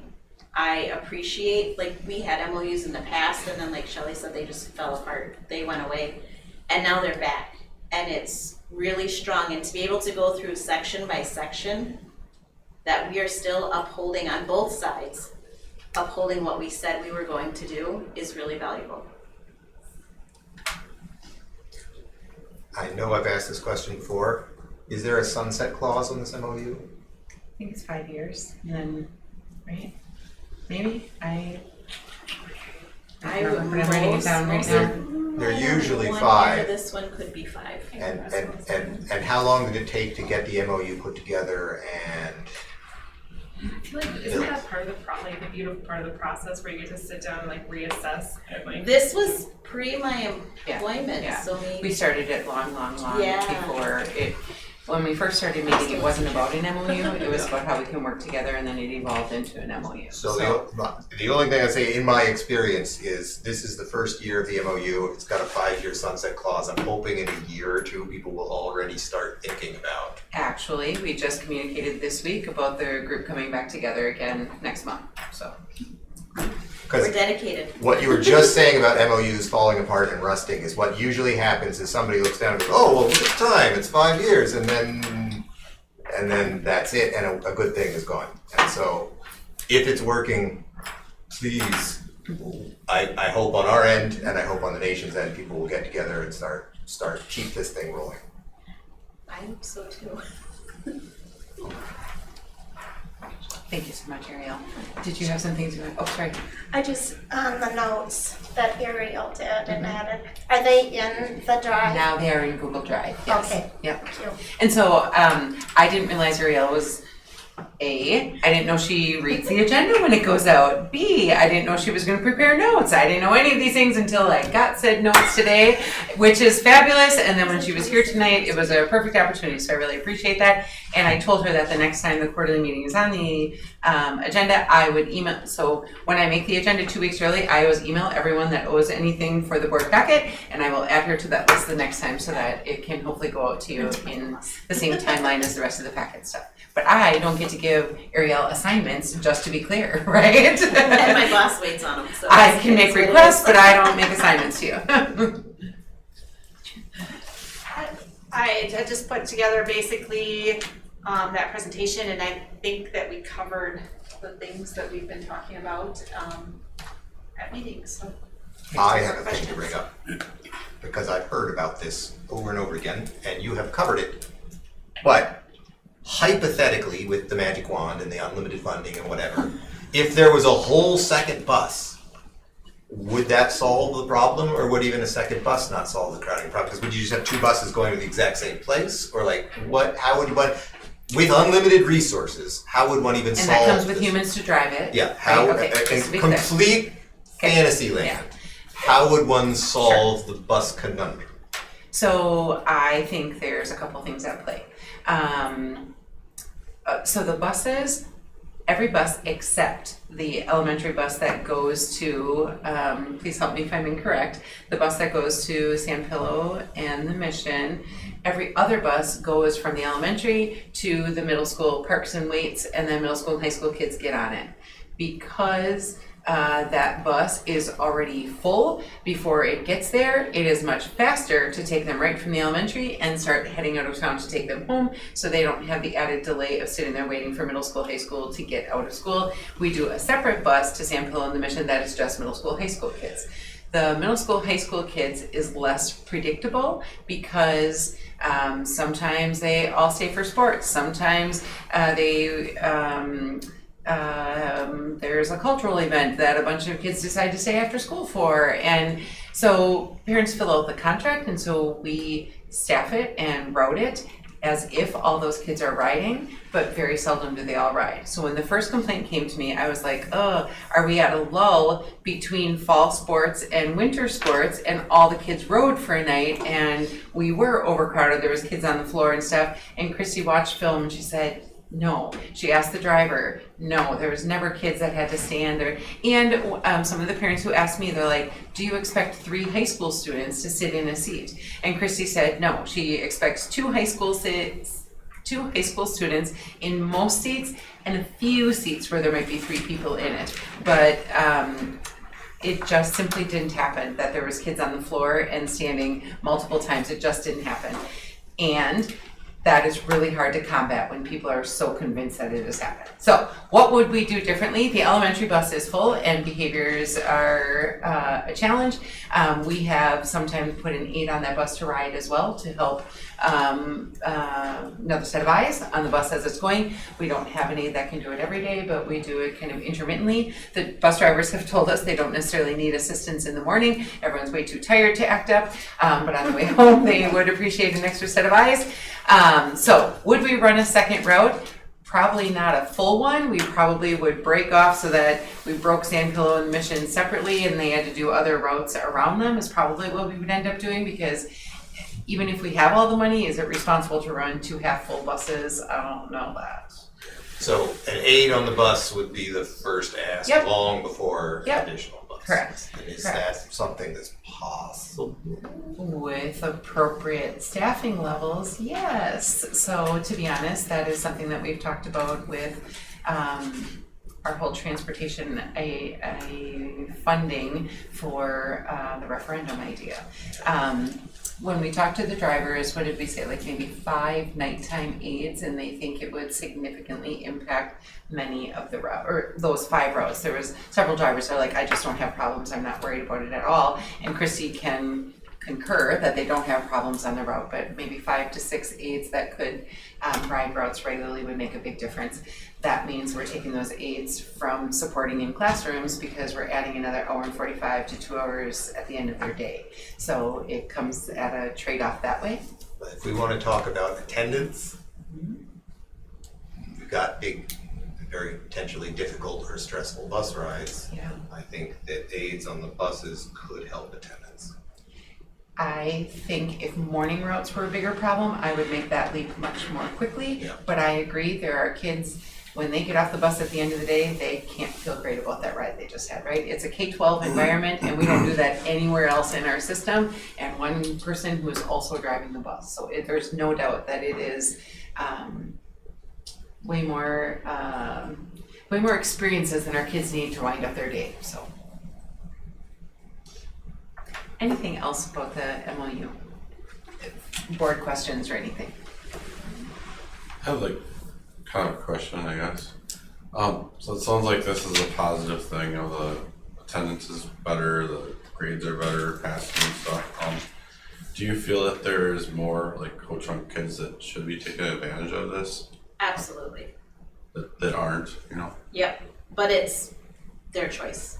right? We can promote, we can advertise. It's their choice. So maybe it will be positive and everybody will want to do it, you know, I don't. We do have some students at the high school especially that aren't registered with our program, but will go into the tutor room, whether to hang out, have a snack, or just vent. And the tutors are like, you should really fill this out so I can like talk to you. And they're like, oh, I don't know if my, it goes in the backpack. Yeah. And that's where it is. But we do not, like, we're not turning anybody away if they need anything. But I don't think all of our students are getting the services. Or I know they're not. We've got 102 out of how many 506 forms?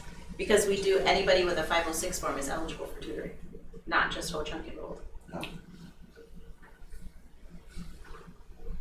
Okay. Thank you. Thank you. On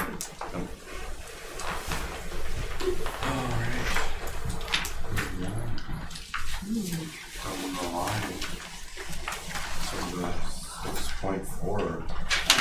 So this 6.4 is the established open enrollment class size general education. The stance that we have typically taken on this one is that we do not put a limit on the number of open enrolled in students that we will take for general education. I will tell you that our board policy around open enrollment was written in such a way that if a student is truant in their previous school district, and we know that as they are applying to come in, we can deny that open enrollment in. If they are here at the end of a semester, as long as we have sent truancy notices to the family during that semester, only at the beginning of a semester, either mid-year or the fall, we can terminate open enrollment status due to truancy. And that has happened a few times, that a student open enrolls to us to escape attendance issues in another district, and those attendance issues continue, and we get to a point where we say, we have enough attendance problems from families who live in our community, in Black River Falls School District, we're not gonna borrow others, I guess. The part of the conversation that I am not prepared to give you numbers on yet, but I did mention in my notes, we are going to have to start talking about class sizes. We don't have board policy that says in kindergarten the adult to student ratio will be, we don't have a board policy that you've passed, but there has been recommendations that you have seen each year. I've intentionally never asked for board action on them, because if you take action, it becomes as if it is board policy, and we just can't guarantee that we are always there. For example, we started the school year at 18 to 1 in 4K, and a few families move in, and one of those sections is up to 20 students. If it were board policy, there would have to be a process for how we're going to manage that. Instead, Christina has done a nice job trying to provide for additional support through support staff or whatever is necessary. Our third grade, tons of kids moved into the district this year in third grade, which is just bizarre how that happens, right? You can have 20 kids move in and it could be 1 or 2 per grade level, or you could get 10 in one grade level, right? So they are above what our recommended number was prior to this year. Because of a budget deficit, we are going to be putting together some increased recommendations where class sizes are going to get larger. That is going to be extremely disappointing for staff, because when we talk to them about what are the levers to help with student success, they all said that minimizing the disruptions in the classroom is one of their biggest wishes, and adding more students to the classroom is not necessarily going to minimize those disruptions. With the budget deficit that we're facing, we are running low on other ideas. So. Now, there has been talk of trying to more aggressively deal with disruptive students in the classroom. Perhaps it would not be such a problem to have 20 kids in a class as opposed to 17 kids with 2 disruptive students. Yeah. That's exactly what we've talked to the admin team about, that if we can come up with some reliable and quality programming for students that are more disruptive, perhaps that will feel better to teachers when they have more kids in their class, but know that the most significant behavior ones will not be among them. So that definitely is part of our I can't speak for teachers, but I'm sure there are many teachers that if given the option of having that exchange might take it. It's hard to determine that exchange because we can't say every kid who's been a disruption, right? Because that family gets a choice too. But you're right. I agree that if we can take our most egregious behaviors and have a solid plan for their programming, that would make a difference to the teachers. So Sherry, you are saying 18-1, it was always been like that? Not always, but that has been our most recent recommendation. Way back, SAGE required 15-1 for a while, then SAGE increased to 18-1 for a while, and now it's called AGR, and they say it's not just about the class size, you can also do one-on-one intervention or have an instructional coach, so they've backed off of those hard numbers. I think it's because too many districts are struggling with their budgets to be able to lock into that kind of class size, so. In my opinion, I've been noticing maybe 14 or 18-1 in the schools. You must be at the high school if you're seeing 14-1. High school. Oh, sometimes I don't count, but I assume 18, 19 or 14. Same in middle school. Same in elementary school. I really struggle to believe So we don't have any policy that how many there should be on time. Correct. So it is just a recommendation. Correct. So you okay with it, right? 18-1. So 18-1 is not our current recommendation for all grade levels. So the answer is no to that question. Are you all right with that? No, because our current recommendation is broader, 18-1 for 4K, and I'm not going to be able to pull them all out of my head, but it's like 20-1 for K through 3, then it goes up to like 24 for 4th and 5th, and then 26 for middle school is our current recommendation. 24-1 in middle school. 26-1 in middle school. Yeah. I'm sorry to disagree with you. This is not something I experienced. It was like... I don't enjoy this, just to be clear. 14 or 15 or 13. Maybe they were absent or due to some other reason. And remember that this is a maximum, not a minimum, so there might be some sections that are less than that. Yes. Okay. And electives and stuff like that too. And then elective things like that. So 20-1, 18-1. So the board needs to take action on the open enrollment piece of it. And I wanted to give you warning that we're going to be talking about class sizes as part of our budget scenario. So specifically, what board action is it? To determine that we do not have a cap on the amount of spaces for open enrollment in general education. So is the first because I was confused. We establish open enrollment. In this case, we're establishing the open enrollment is there is no cap. Yep. And we can revisit that in the event that. No, boards have to establish that in January, and then that holds for that whole following school year. So that will be the cap there will not be a cap for 26. And to be quite honest, unless you establish a rigid cap that says 4th grade can only take 10 open enrolled kids, the only way we could say no to an open enrollment family is if we had 11, if it was the 11th one in 4th grade, or if they were truant. There is no other legal basis to say no to somebody who wants to open enroll in, even if they have been a significant behavior problem somewhere else, but they're not special education, we can't say no. The law doesn't allow for that. If we have an enrollment cap, we're allowed to say, sorry, we'll fill up. Correct.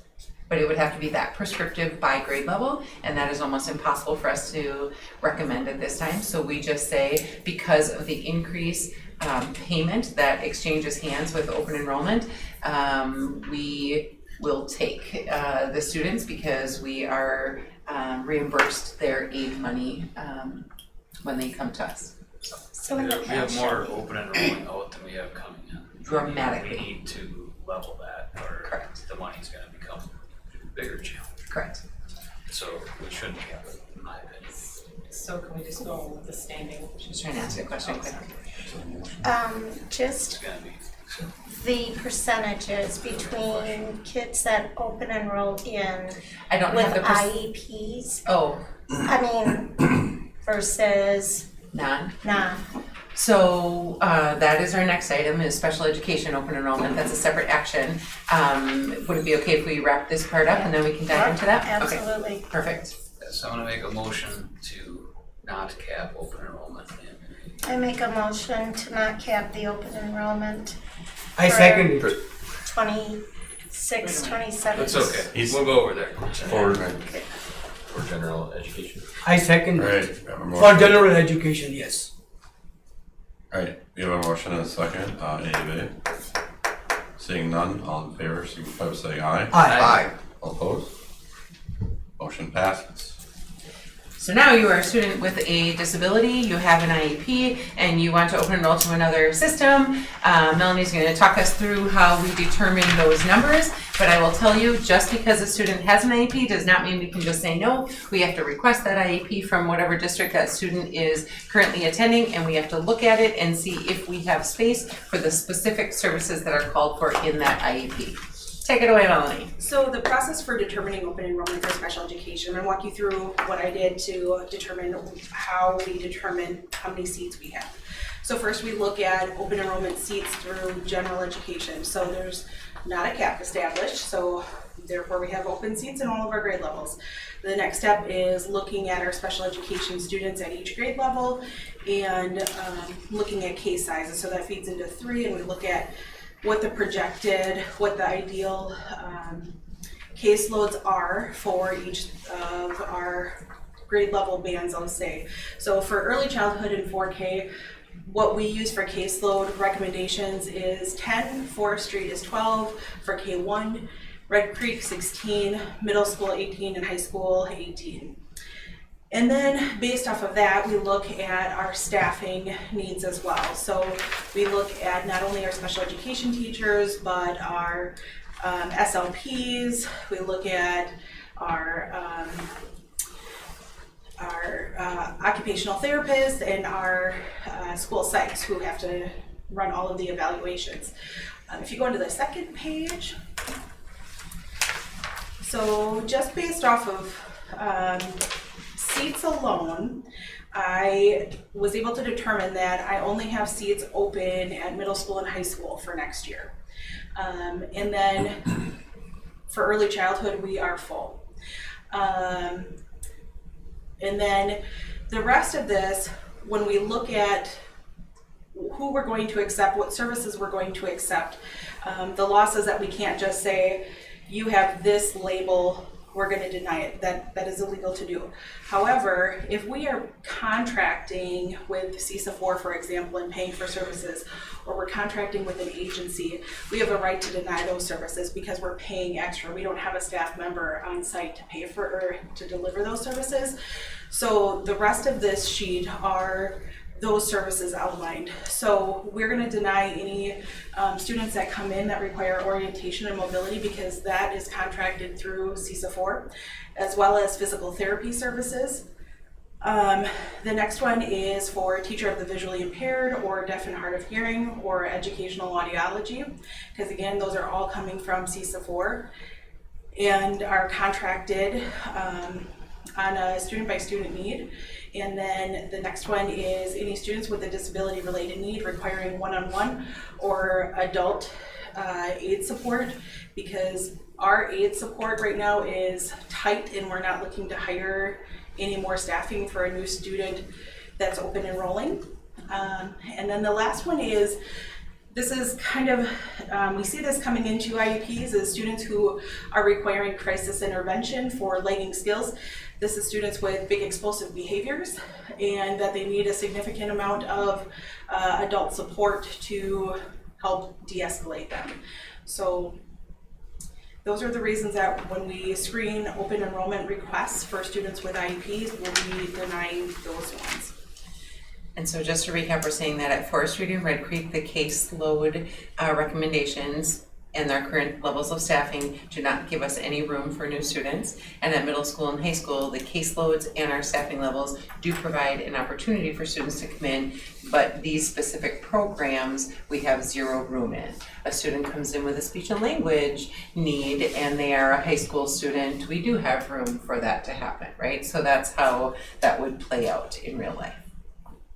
Okay, and just to be sure I've got this exactly right, if a family moves here and they have a student with one of these disabilities, we are covering it and they are fine, and they do not need to worry about If they live here, there is zero opportunity for a legal basis for us to say no. If they like us, they just need to move here. Okay, so I'm on the email of you're not losing your funding, you're not losing your funding, you're losing. So what happens if CISA 4 is able to contract services now and then 5 months down the road or not? Well, I'll just say that we are not employing, let's just use a physical therapist, for instance. We don't have enough student need in our district to justify hiring a full-time physical therapist. And so we contract just a little portion, and then our neighboring districts also contract a little portion. So CISA hires a full-time person and they just parse it out. And so if they don't hire a physical therapist, we still have a legal obligation to find somebody to deliver those services. So if not through CISA 4, we'll have to find somebody who's certified to still deliver those services. So Whether this through stays the same because you're not hiring. Ask your question one more time, say it again. Okay, so what I'm seeing is you don't have the funding, you have the funding, you don't have the funding, you've seen it too. Yeah, but not for positions like this. Like those have been, I haven't seen these are core services of CISA. Almost every CISA agency in the state has audiology, mobility, vision impaired. Those are really, to be honest, it's kind of the bread and butter of CISA's, because in rural areas, there's no district, very few districts who have a need to hire a full-time person themselves. So I've not seen any risk to that kind of services. I've seen like professional development and those kinds of things that they've taught, and mental health for sure. None of this is mental health work. None of the open seats that are currently. Mental health is not a disability, and so it would depend on, there needs to be a medical diagnosis that leads to an educational diagnosis. So I am not saying there's not a need for mental health therapy and counseling, but students with mental health needs are not automatically special education. So we have had students open enroll through general education who have significant mental health needs, and there's no legal basis for us to say, we're full, we can't take you. We have seen part of that back and forth. We've seen back and forth on high cost special education funding. There's a certain pot and how much they're funding to that pot.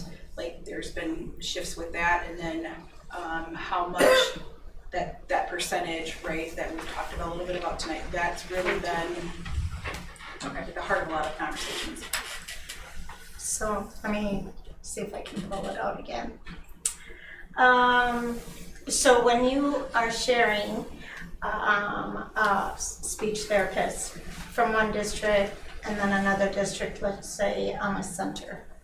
So when we pull them for billing, we're only billed, do we get billed for a portion of the time spent with the So kid? when we look at the CISA contract, that usually happens in April. We buy, is it called modules, or we buy based off of our student enrollment, and it doesn't include travel, it doesn't include any of that. We buy the units, I think is how they call it, but we buy the number of units that are required for the students that we serve for those needs. And so, that is sold to us by that. So we, again, not our employee, they work very closely with our staff on when they can come in, what time works, all of that stuff, but they move around to many different school districts usually.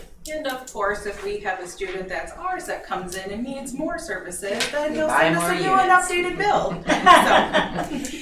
If I could just make one note on, could you go to the other page? You can't. I think you I was can. looking at the special I think education you open can. enrollment.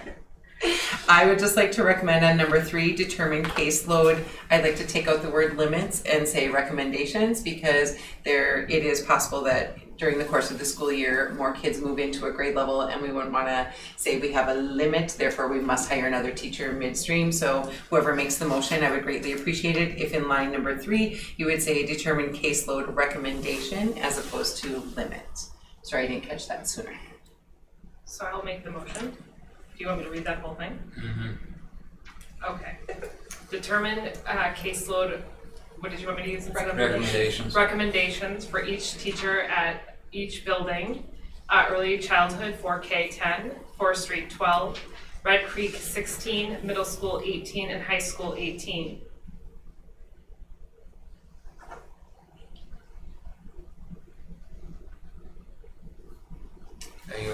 Is that the whole motion, was just to change that, or are you gonna The whole motion thing. to accept the? And accept it, yeah. The space availability as determined, or as recommended. Yeah.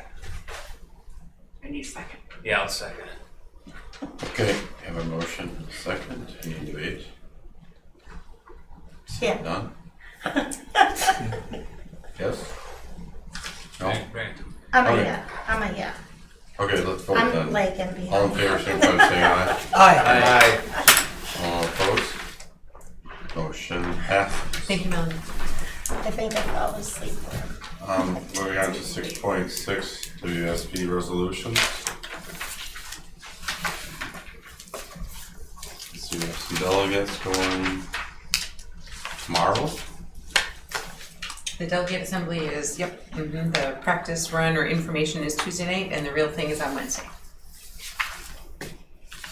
So again, there's no, we don't have to pull any of them out if you don't have specific questions. I got nothing. Myself, I just appreciate Caitlin and Michaela both volunteering to go. Sometime I would love to just hear what you have to say about the Kettle Moraine School Board. Someday, In I might another share venue. it. Okay, So, So no action is no action, so any further? so we're not gonna give her direction for the resolutions? That's up to you guys to decide. Some years people have pulled out one, or they haven't pulled out one, or it is up to you guys. Did you have one that you? Oh, well, they're all contradictory. I mean, let's start there. I feel like letting her decide. I totally trust her, and if you guys are good with that, I'm totally fine with that. Okay.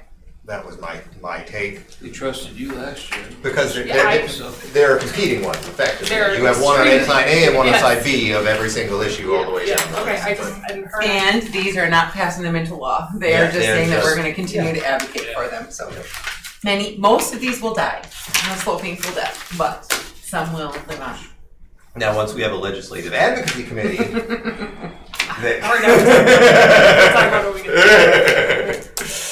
Is that Wednesday morning? I can't remember what time It's it's Wednesday afternoon, but I don't remember. It's not something I'm allowed to accept. I don't. On the calendar. It should be in the Google Drive, the calendar. Oh, yep. Okay. Are we ready for that? I think. Oh, yeah. He's gonna read that whole thing too. School calendar, you saw this was the winner after all of the voting and discussion, spring break. Spring break. Late in March. The committee again, as everyone was allowed to vote, the commentary on the bottom was, thanks so much for letting us have a voice in this. We appreciate you being open to it. So, I think we should consider getting into the habit of doing 2 calendars at once, because it's kind of a tedious, painful process, and why can't we know 2 years in advance what it's going to be, as opposed to wait until last minute, because then maybe people will feel good about seeing a spring break and a no spring break. They'll feel better if they got one of each in front of them. They I don't know. waffle back and forth between whether they need it or they don't need it. So. When we've asked staff to vote, it's usually 49.5% to 50.5% spring break. So, I think it's a good break for kids as well, just because you're in a couple months into it, and I think kids start to get a little rambunctious. Mr. Nortman would like us to add to the list of, not requirements, the guidelines, that this is right smack in an awkward spot in the Wisconsin forward testing window. So I think when we get to the next year's calendar, that will be added to those recommendations as people are making. Kim, does this change, you're gonna switch to semesters now? Yes, In that high is school, accounted for in here. Is there the same number of days? In both semesters, very, very, very close. Okay, alright. I make a motion to approve the school year calendar for 2026-27. I second it. Alright, we have a motion, a second, any debate? Seeing none, all in favor, signify by saying aye. Aye. All opposed? Motion passes. Moving moving on to 7.2, employment recommendations. I don't think there's any that need your approval, Just hires you. but they are support staff, I believe. Well, It's action the- needed. So Okay. So just for your information then. Thank you. okay. Moving on then to 8.1, student success report. Nicole is ready to go. Thank you. I wanted to put together and just talk a little bit about our relationship with CSUP4 and the partnership that we've been working on and integrating different offerings that they have to really support our initiatives, specifically around high expectations for all students and aligning our curriculum and to those high expectations, and then this focus, we're really laser focused on student engagement.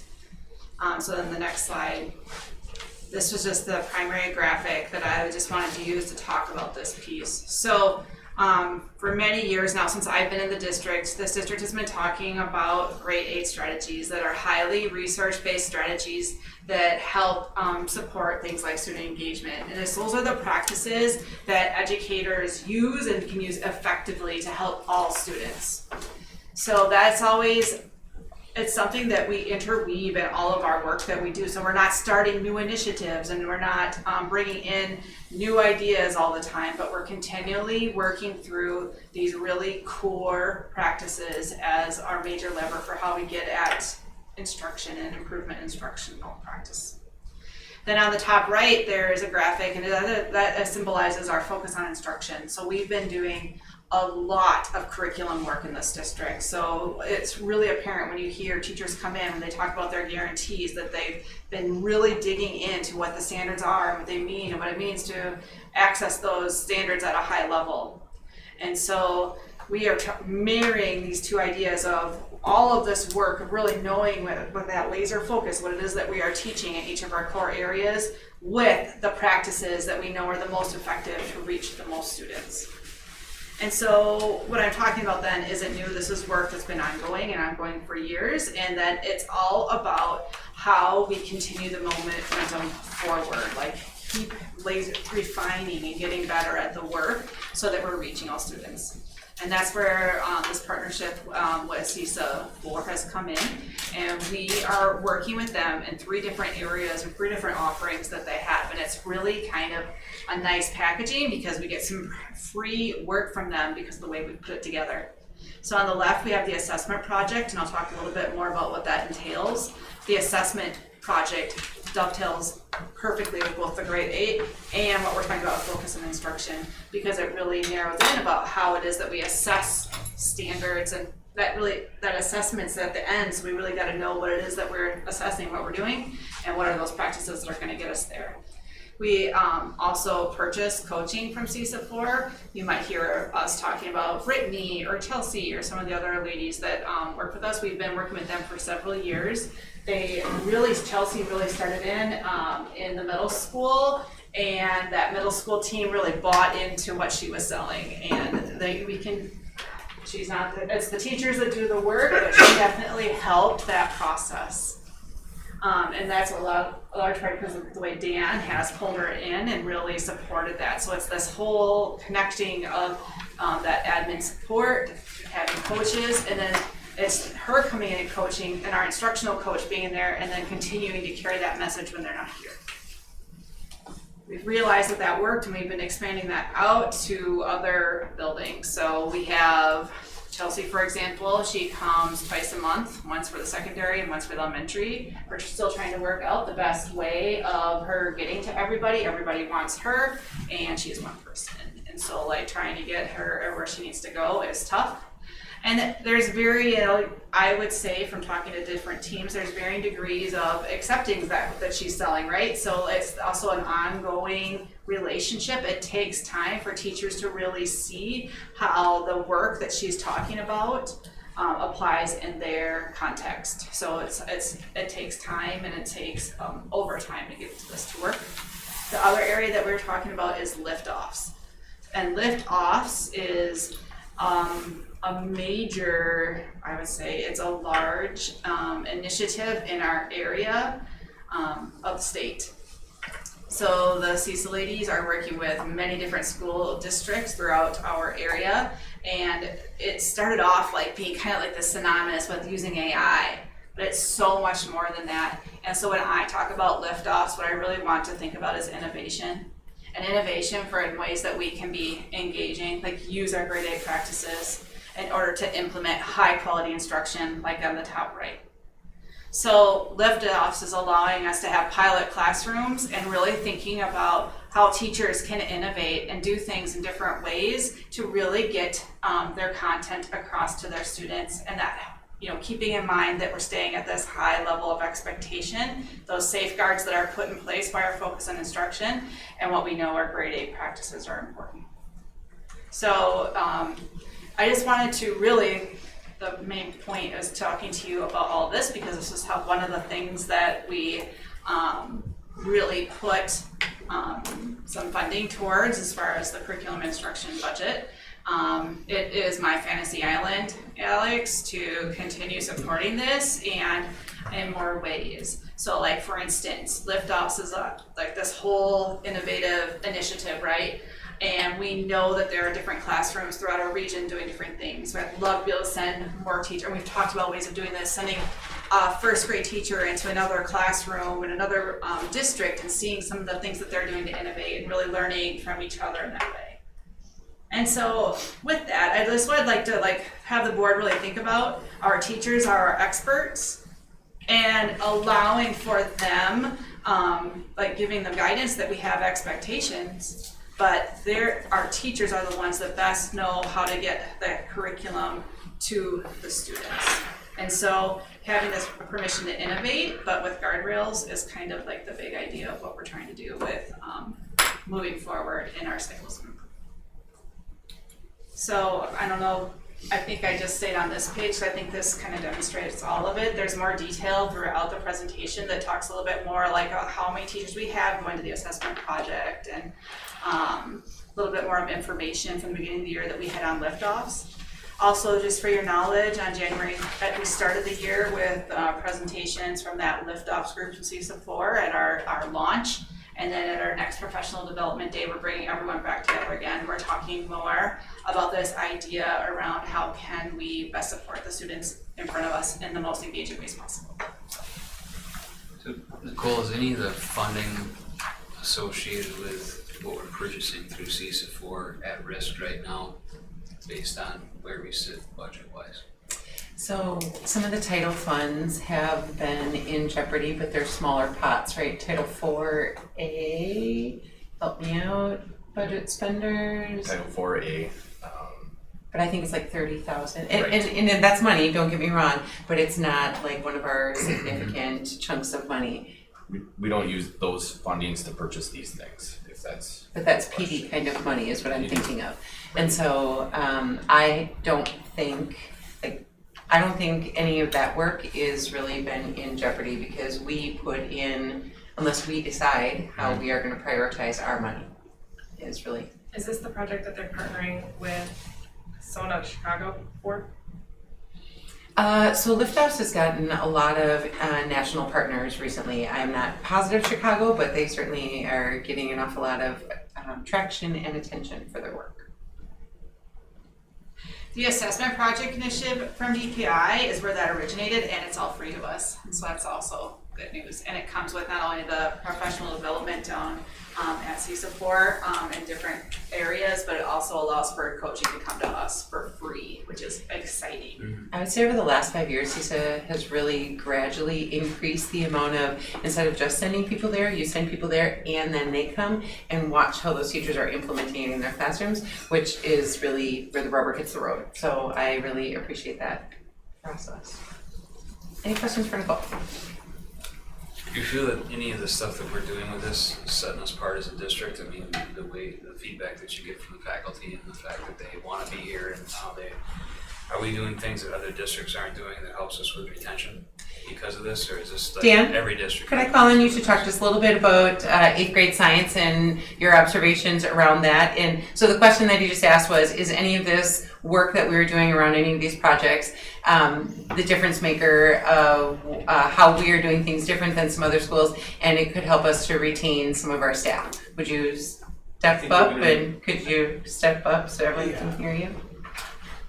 Of course, I mean, I'm really just, Dan, what I'm really just curious about is like, are there things as a way that we're reinvesting back into our faculty, into our, our employees?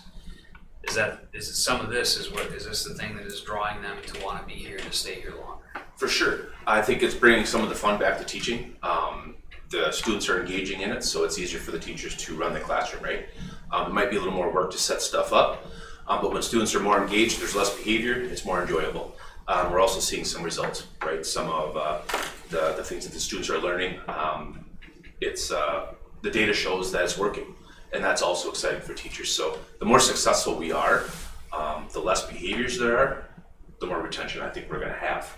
So I think this has a lot to do with what we're doing in science, and I think what we started in science and with Jen, Krista in math is contagious to the rest of the building right now. And so I think this is just a good path for us to be on. Something that Dan said, that the discipline referrals from the classrooms that are really digging into some of these instructional practices are going down at the same time the student engagement is going up and outcomes are going up. And so, to be honest, that's the holy grail, right? When you can deliver instruction in a way that's more engaging to students. It's the chicken and egg. Are kids misbehaving because they are not engaged in the instruction, or can we not get through the instruction because kids are misbehaving, right? And so they're finding some really great solutions. I would also mention there are teachers like Jen Kristen that don't have behavior problems in their class, and she's always been a very engaging person. And when you talk about liftoff, you can think of teachers like Jen who do 80% of a liftoff and not technically doing a liftoff, right? But she's still taking on new things and trying new things, which is very exciting for us too. So some teachers, they run a classroom where there's not a lot of discipline problems, but for some of our teachers where it is, this is giving us that assistance. Thank you. Thanks. I just was gonna say, I think it's great because not every kid learns the same way. So that engagement for those kids who need the hands-on is awesome, and it's those kids who like to do tedious little things. They can, it's great. Plus those that learn by just reading it and doing it, I think it's an awesome opportunity. It's exciting work. No, actually, maybe that was just student success. All right, 8.2, school forest usage follow-up. So we were asked to put together a budget for what it would cost for every single classroom in the district to take a field trip out to the school forest. And Brandon did math, and this is the bottom line there. As far as the school forest coordinator position, that is still in our budget. So we will be posting that and seeing who might be interested in jumping into that. Since the whole conversation around the school forest has geared up, there's been lots of conversation about it. There was also an idea for summer school, that perhaps there's a week of summer school out at the school forest, but that'll be tough with weather and trying to figure out all that, but there's lots of conversation. So I was surprised by the kindergarten answer that a trip to the farm was the difference maker. So I'm glad that you asked that question, because I never would have thought that that was going to be that difference maker. And it just got me thinking that I think raising money for field trips is an easy sell to families. Like, who wouldn't be willing to do a donation for kids to be able to go on more field trips? So I think that's something we can share with the TCO and see if they have any thoughts or ideas about how they could grow from that. So, sorry, it's less than $300 for each trip for a grade to go. Mm-hmm. And remember what teacher said the greatest barrier was. It was not the cost of the bus. Yeah. So I just want to remind everyone, teachers did not say. It's having the person who can tell them what to do out there. Correct. So that's the coordinator. So It might also be like the farm that would host them. Yeah. For sure. You don't necessarily have to go to Menominee or Right. go into the Menominee. Absolutely. Yep, lots of options. I was just thinking about parents for field trips. Do you have you any teachers say that kids are not able to go on a field trip because parents don't have the funding for it? So if a family is qualifies for free and reduced funding, we do not charge them the activity fee for when they register. Elementary, I believe, is $15 for activity fee, but remember we're at about 60% free and reduced, so that means that's less money coming in, which means that's why budgets got cut. So many years ago, before I was an elementary principal here, the district made a commitment. I don't think it's in board policy, I think it was a commitment that they were not going to nickel and dime families through field trips, and so they decided to create this activity fee that elementary students would pay and then secondary would pay. And then when our free and reduced rate continued to climb, that was one of our attempts at some equity, was if we already know that you qualify for free and reduced meals, why are we then tacking on another $15? So something has to close that gap, right?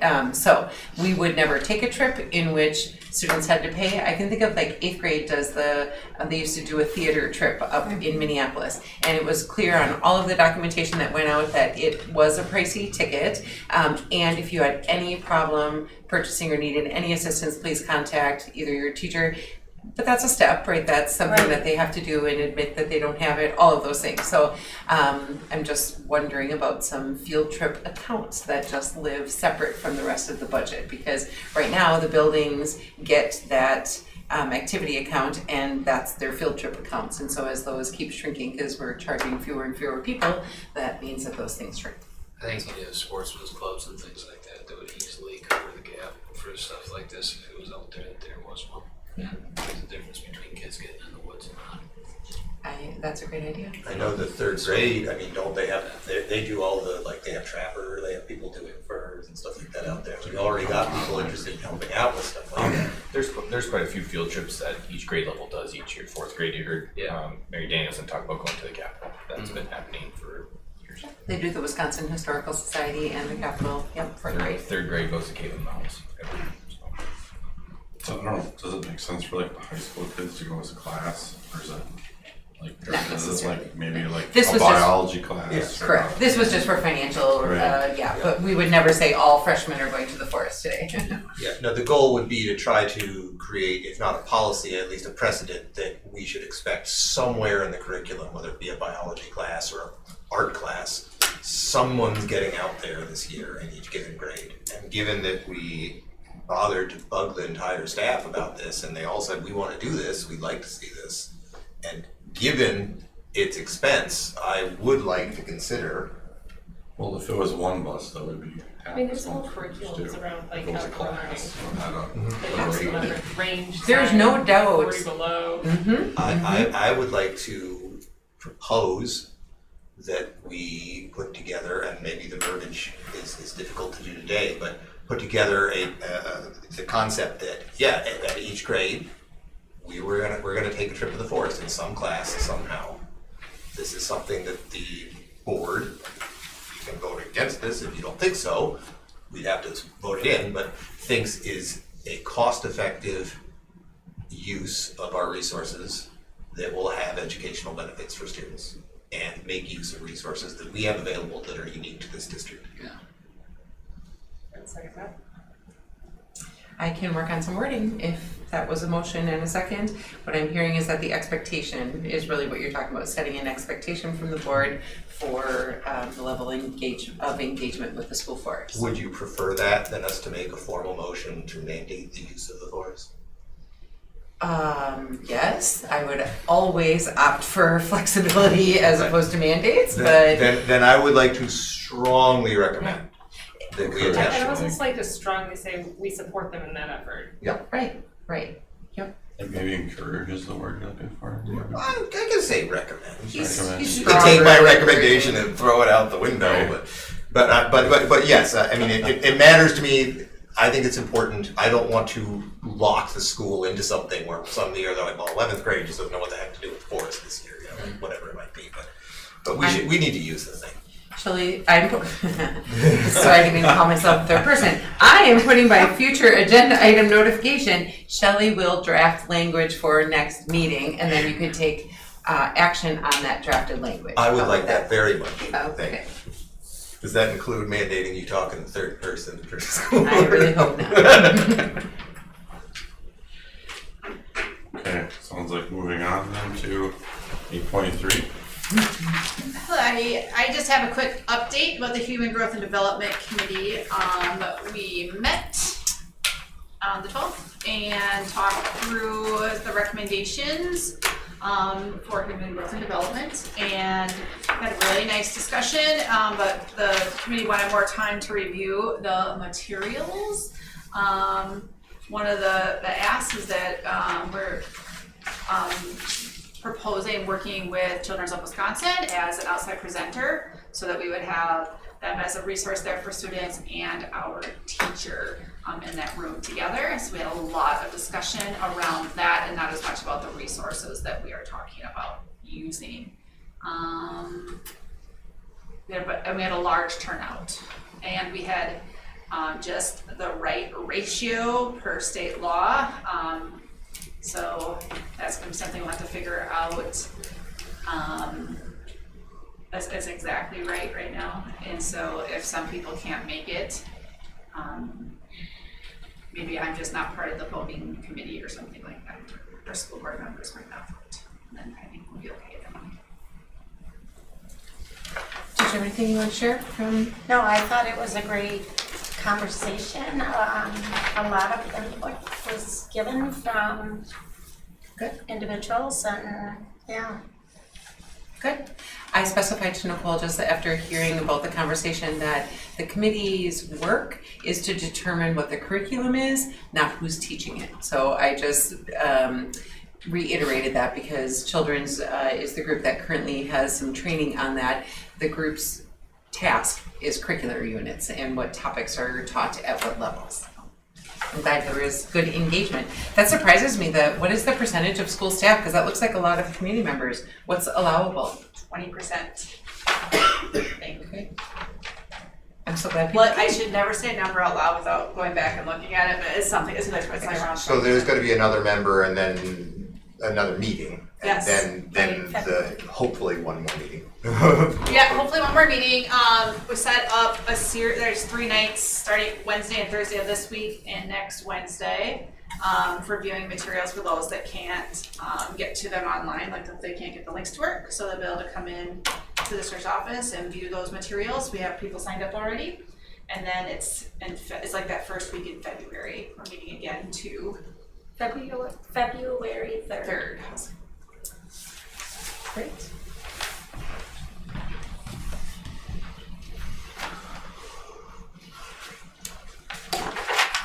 Great. We're on to 9.1, monthly expenditures.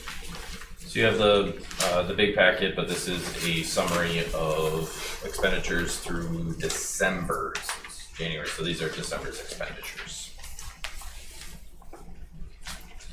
I didn't quite get the revised versus original budget graph where all the numbers are exactly the same. Yeah.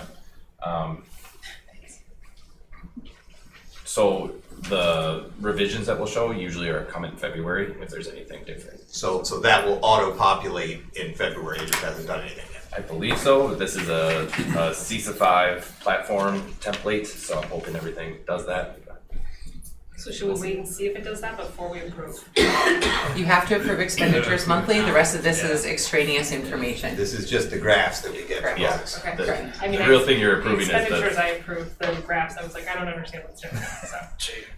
I'll make a motion to approve the expenditures, yes. The I'll graphs will be made. second. All right, we have a motion and a second. Any further debate? Seeing none, all in favor, signify by saying aye. Aye. All opposed? Motion passes. We go on to 10.1, meeting minutes from December. I make a motion to approve December meeting minutes as written. I'll second that. further debate? All in favor of approving the December meeting minutes, signify by saying aye. Aye. All opposed? Motion passes. District Administrator Report. All right, just a few things for you. First of all, I added into your board packet the policy about our engagement with other government entities. I don't remember the number right now, but it was in your board packet. I added that because we've been getting some outreach from some families asking about what our practice would be should ICE agents come to our schools. And so this policy is what we would lean on. First of all, that talks about our formal arrangement. What is the number? 5540. 5540, that policy. What I have done is I sent directions to each of the building principals and asked them to please talk to their secretaries so that we were all on the same page. There have been some families who've asked us to assure everyone's safety, and on any average day we can't assure everyone's safety. We can do our very, very, very best to create the conditions for said safety. But what our public school responsibilities are is that if an ICE agent would come to school and they have a signed warrant, which means from a judge, that has an individual student's name and has the name of our school on it, then it is a valid warrant, and we would have no choice but to allow the agent access to that student. Minus any of those things, there is no legal basis for anyone to come into our schools to search for a student. And so our response has been that we will comply with the letter of the law, and here's what our policy says regarding our interactions with other governmental agencies. What I've heard from others is that those signed warrants are extremely few and far between. They're not. Now, in Minneapolis, people have been showing up on the curb in front of the schools. What happens if there are ICE agents on the curb in front of the schools and school lets out? Do we let our students out into that? And what about buses? So, I'm sorry, both questions, you gotta go one at a time. So people outside the school that appear to be a danger, I guess I would have to start with what does that disruption look like, right? We have An another. armed individual in a flak vest.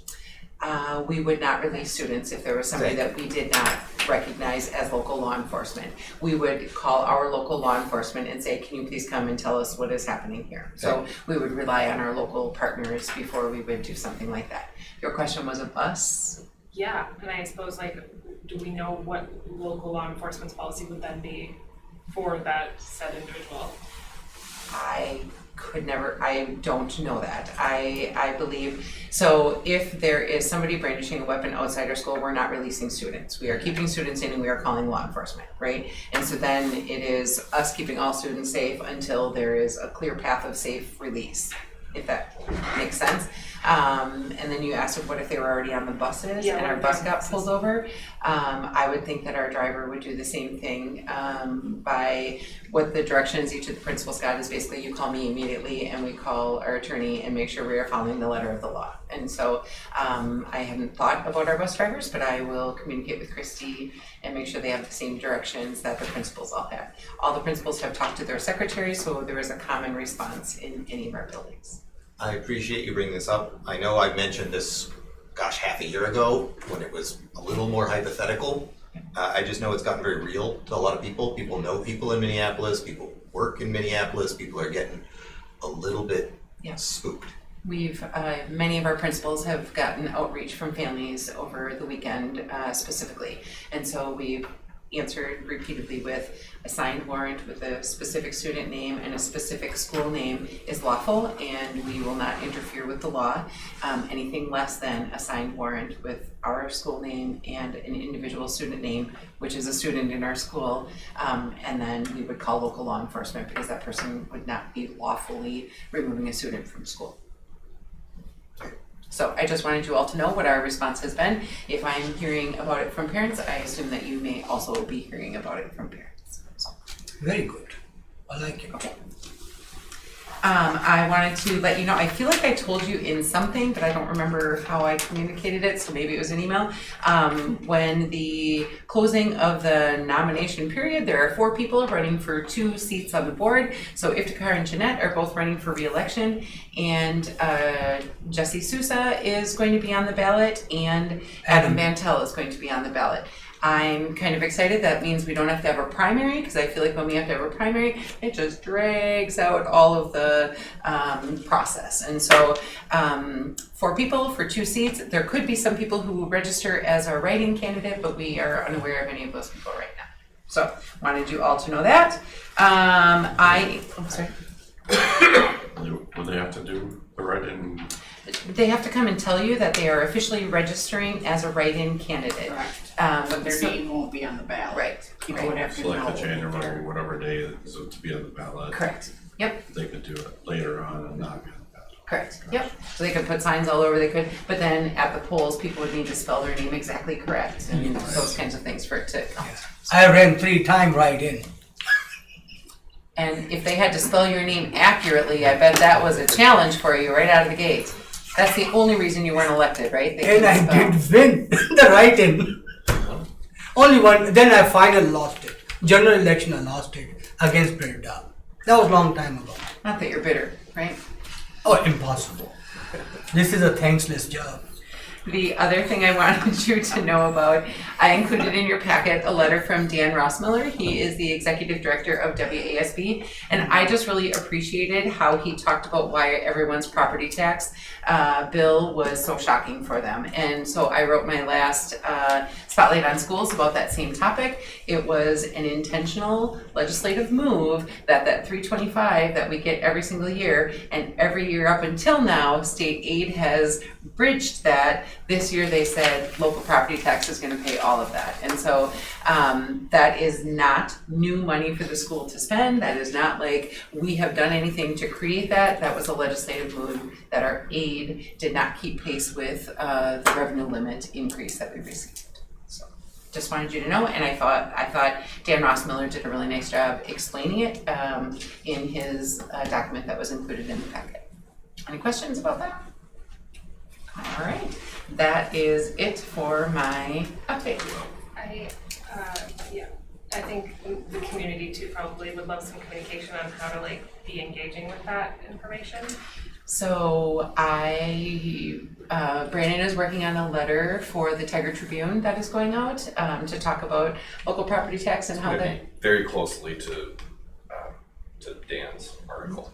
So He's talked to Dan, no, I'm just kidding. So that will go out in the next Tiger Tribune as well.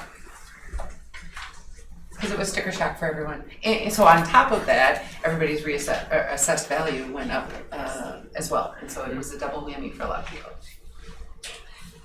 And if they're paying attention, they know the state's actually sitting on a pretty nice pie.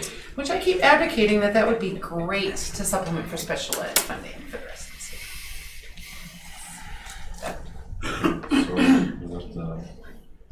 So is that 10.2? 10.2 done, 10.3 WSB and other stuff. Going to the convention, I guess, tomorrow. Milwaukee, Wisconsin. Head down. Anything else? I was getting ahead of myself, just going down to the next one. Yeah. No? 10.4 conference workshop attendance. And the Kind of same thing. Anything else? Seeing none. School board connection opportunities. We talked about this a little bit downstairs, that Michaela and I were talking last week, and we were talking about the Tiger Tribune specifically, and I said for a very, very long time, there was an article in the Tiger Tribune always that was from the Board of Education, and the board president used to write it, Mary Jo, and it was just kind of an update on some of the things happening, or it was an engagement, right here, if you pass it down, sorry. And it was meant to engage the community and whatever. So Michaela said that she was in the midst of working on an article, and she sent it to me over the weekend. I took a look at it and shared it with Nick. He did not get a chance to read the whole thing at the time, but did take a look at it. Per board policy, Nick is the only board member that can speak on behalf of the board, and so when I talked to him, if the rest of the board is in agreement, this could be an article for the Tiger Tribune. I'm not sure she has this much room left, but we could see.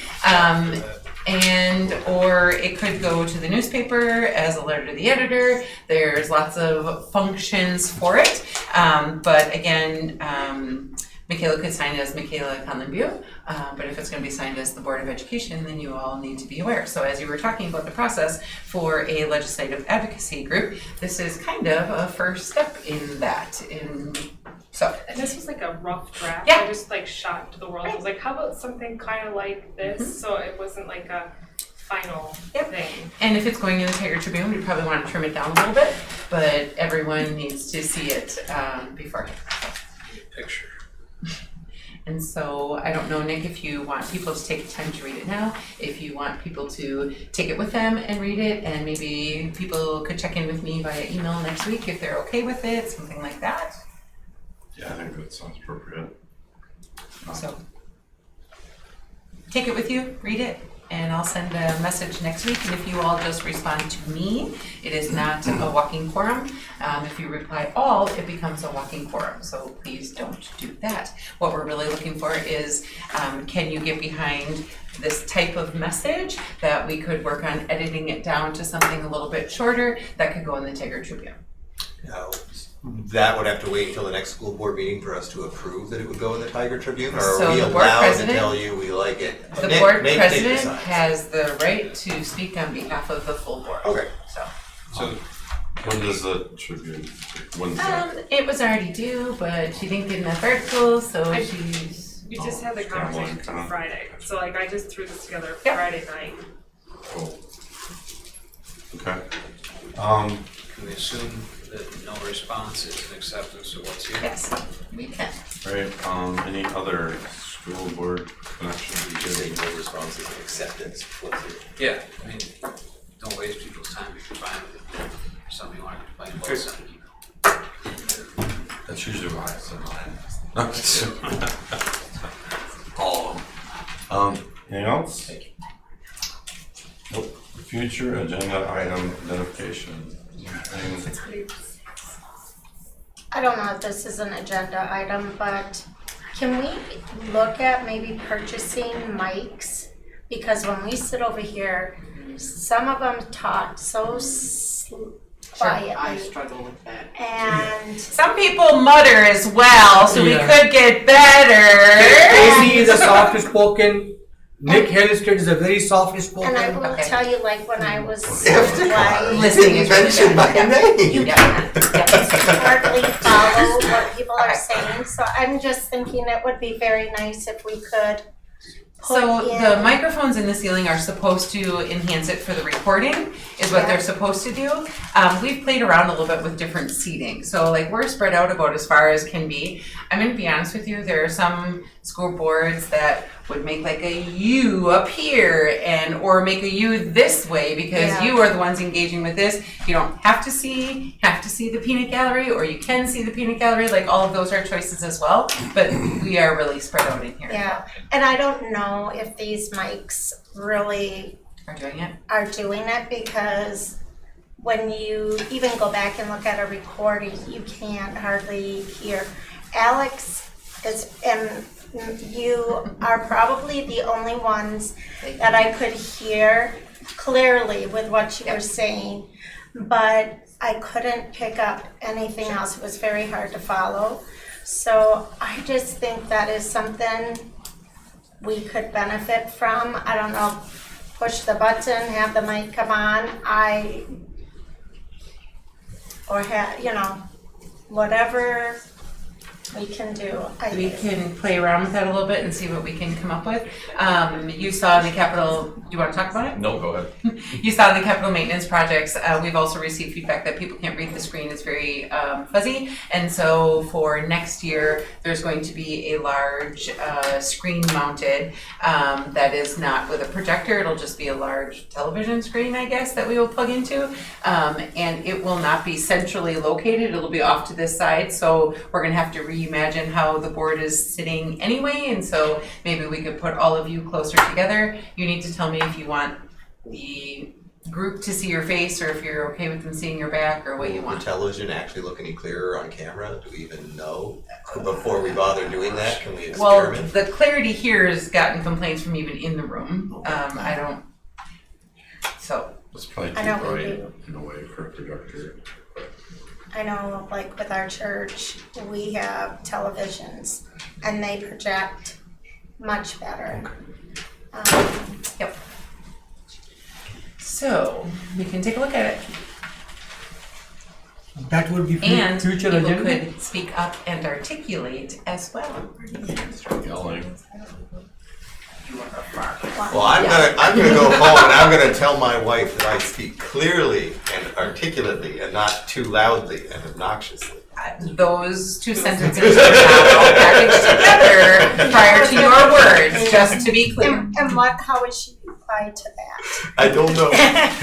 No, and it is, because even like for me, I feel like I have to yell because of my voice issue, but, and it comes across like, oh, you're a crabby old person, but, and I've been told that, but it's not, it's just trying to project it. Teacher voice, right? Yeah. Okay, any other future agenda items? All right, seeing none. The school board will adjourn to closed session pursuant to Wisconsin statute 19.85 L and C for the pursuit of discussing administrative contract renewal and 19.85 E authorization to conduct business, which requires some negotiation.